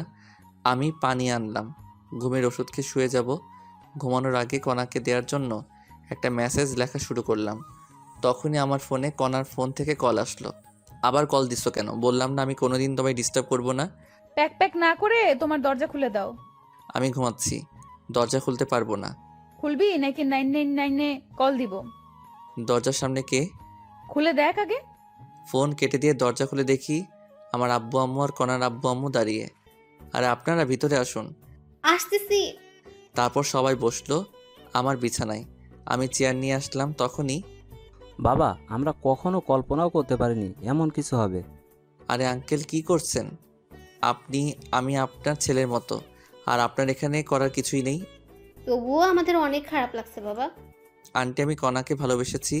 আমি চাইবো অবশ্যই সে সুখে থাকুক, আর কণা এখন তার মনের মতো পাত্র পেয়েছে আর সুখে থাকবে, এতেই আমি খুশি। তাহলে তুমি একটা মেয়ে দেখে বিয়ে করো। আমি আর বিয়ে করতেছি না। কেন বাবা? অত্যন্ত পার্সোনাল আঙ্কেল। আর আপনার মেয়ের বিয়ে আর আপনার এখানে, অনেকে আবার অন্য কিছু ভাববে। ভাবলাম তুমি যদি আবার কোনো অঘটন ঘটাও, তাই আশা। আমি আত্মহত্যা করলে আমার বাবা মার কি হবে? সারা জীবন না হয় কণার ছবি সাথে নিয়ে থাকবো। আচ্ছা আপনারা থাকেন, আমি কিছু নিয়ে আসি। কোথাও যাওয়া হবে না। আমার কলার ধরে দরজা দিয়ে ভিতরে ঢুকলো। আমি কিন্তু কিছুই করিনি, ভয়ের ঠেলায় চেয়ারে বসে আছি। সেটা জানা আছে, এখন বসে থাকো তুমি। দুলাভাই, কেমন দিলাম সারপ্রাইজ? কারো ফাটে কেউ হাসে, কেমনটা লাগে? আমার কথা শুনে সবাই হাসতে লাগলো। তারপর কাজী রুমে প্রবেশ করলো, সাথে ইমাম আর মুয়াজ্জিন। আমার 2 রুম মানুষ দিয়ে ভর্তি হয়ে গেল। তখনই আঙ্কেল, প্রেমিকার বিয়ে, প্রেমিকের সামনে পড়াবেন নাকি? আমি বাইরে যাচ্ছি। আরে গাধা, তোর সাথেই কণা মামনির বিয়ে। তাহলে যে বলল কণার একজনকে ভালোবাসে। আমি সব বলবো, কিন্তু পরে বলবো। আচ্ছা, তোমাকে শিক্ষা দিব আমি কি জিনিস। যাই হোক, অনেক কাহিনী শেষে বিয়ে পড়ানো শেষ হলো। আবার কার আসলো, আমাদের সবাইকে আমার কণাদের বাসায় নিয়ে যাওয়া হলো। সেখানে গিয়ে দেখি আমার ভার্সিটির সব বন্ধুই আছে। ওদের সাথে অনেক দিন থেকে দেখা হয় না, কথাও হয় না। আমি তো ওদের দেখে অনেক খুশি। আমার সব বন্ধু বিয়ে করেছে, অনেক বাচ্চাও আছে। আর আমার বন্ধুদের সাথে আমি ইচ্ছা করে যোগাযোগ করিনি। যাই হোক, আমার বাসায় রেজিস্ট্রি হলো, এখানে কবুল বলানো হলো। রাত 2টার দিকে বিয়ে পড়ানো, খাওয়া দাওয়া শেষ। তারপর আবার আমাদের গাড়িতে করে নিয়ে যাওয়া হচ্ছে, কণা আর আমি পাশাপাশি। বুঝলাম না কোথায় যাচ্ছি আমরা। আমাদের বর্তমান ঠিকানায়। বুঝলাম না। তোমায় বুঝতে হবে না, আমাদের 5তলা বাসায় 2য় তলা আমাদের থাকার জন্য ফাঁকা করা হয়েছে। এখন থেকে আমি, তুমি, আমার শ্বশুর শাশুড়ি মা সবাই একসাথে এখানে থাকবো। সত্যি? বলেই জড়িয়ে ধরে কিস করলাম। পরে যখন সন্ধ্যার কথা মনে হলো ছেড়ে দিলাম। জানি মন খারাপ করেছো, তোমায় বাসর ঘরে সব খুলে বলবো। হুম। দেখো, তোমার বিকাশে টাকা দিয়েছি, কোনো দোকান দেখে ক্যাশ আউট করো। তোমাকে আজ খসাবে সবাই। কেন? আনহার লিপি বাসর ঘর সাজিয়েছে, তার জন্য টাকা দেওয়া লাগবে না? আদনান লাইটিং করেছে, তার জন্য টাকা দিতে হবে না? না, আমি কিছুই দিব না। মন খারাপ করে সিটে হেলান দিলাম। আচ্ছা। বলেই কাঁধে হেলান দিল। আমি আর ওকে সরিয়ে না দিয়ে শুয়ে থাকলাম।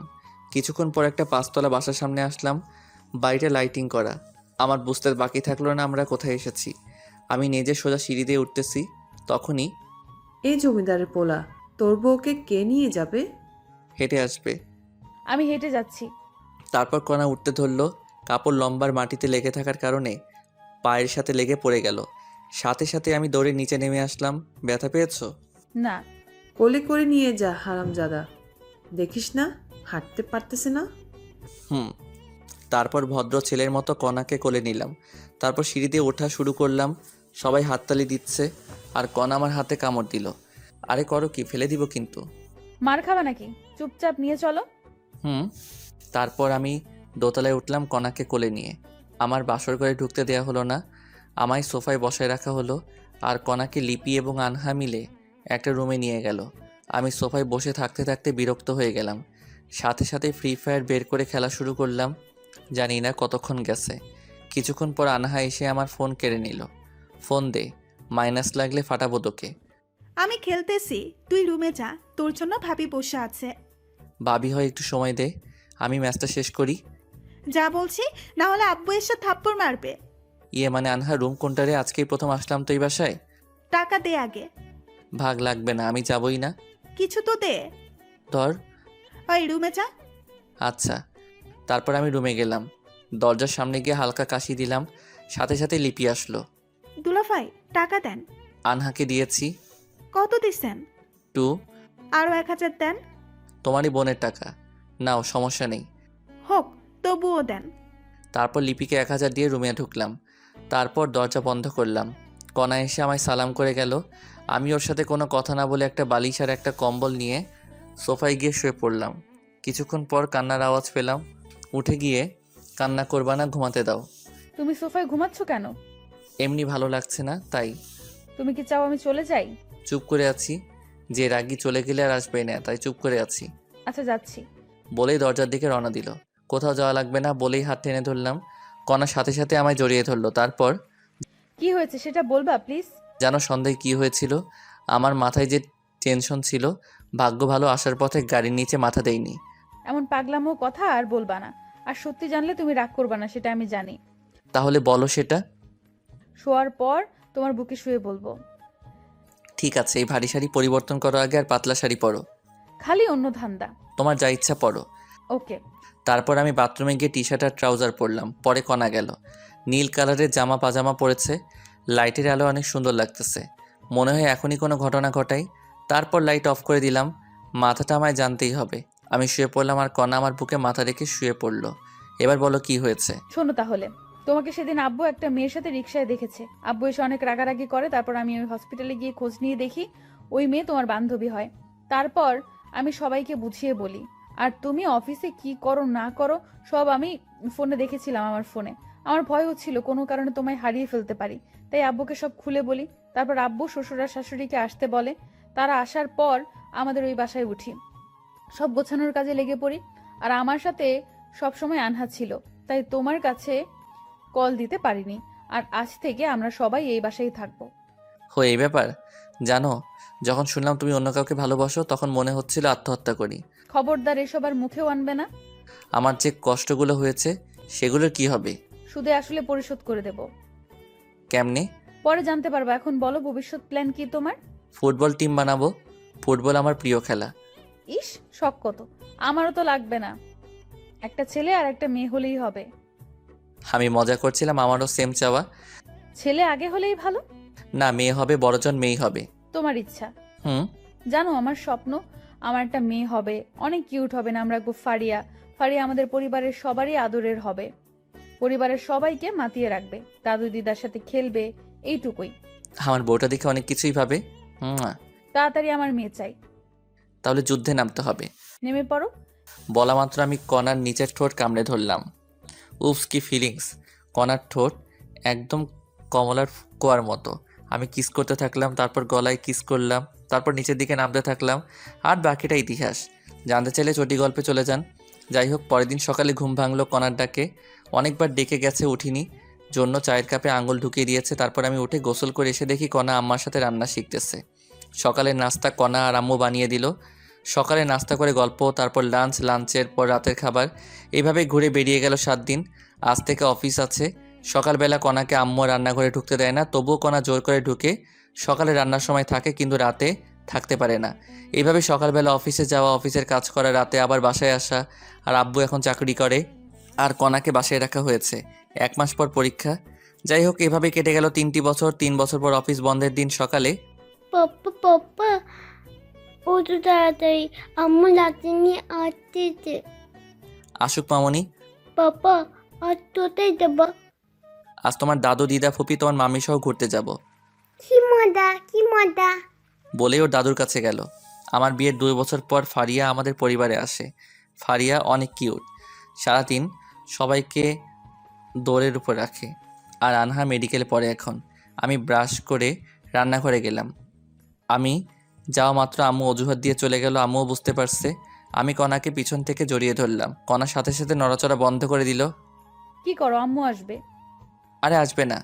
কি শুরু করছো? শুরুই করলাম না। ঠিক আছে, যাচ্ছি। দাঁড়াও, বাজার করে এনে দাও। আচ্ছা, লিস্ট দাও। দাঁড়াও। তারপর আমি ব্যাগ নিয়ে বের হলাম। তখনই কণা আমায় ডেকে রান্নাঘরে নিয়ে গেল। লক্ষ্মী ছেলের মতো বাজার করবা, রাস্তা দেখে পার হবা। আহ। হুম। তারপর আমি বাজারে গিয়ে লিস্ট অনুযায়ী বাজার করলাম। বাজার নিয়ে বাসায় আসলাম লাঞ্চের দিকে। বাসায় এসে গোসল করে টেবিলে বসলাম। আমাদের অভ্যাস হয়ে গেছে সবাই আম্মুর হাতে তোলা ভাত খাই। আজও আম্মু সবাইকে তুলে খাওয়াচ্ছে, আর আমরা সবাই তৃপ্তি সহকারে খাচ্ছি। আমরাও আবার আম্মুকে তুলে খাওয়াচ্ছি। আপনারা সবাই দোয়া করবেন আমরা যেন সারা জীবন এমনই থাকতে পারি। ধন্যবাদ সবাইকে আমাদের পাশে থাকার জন্য।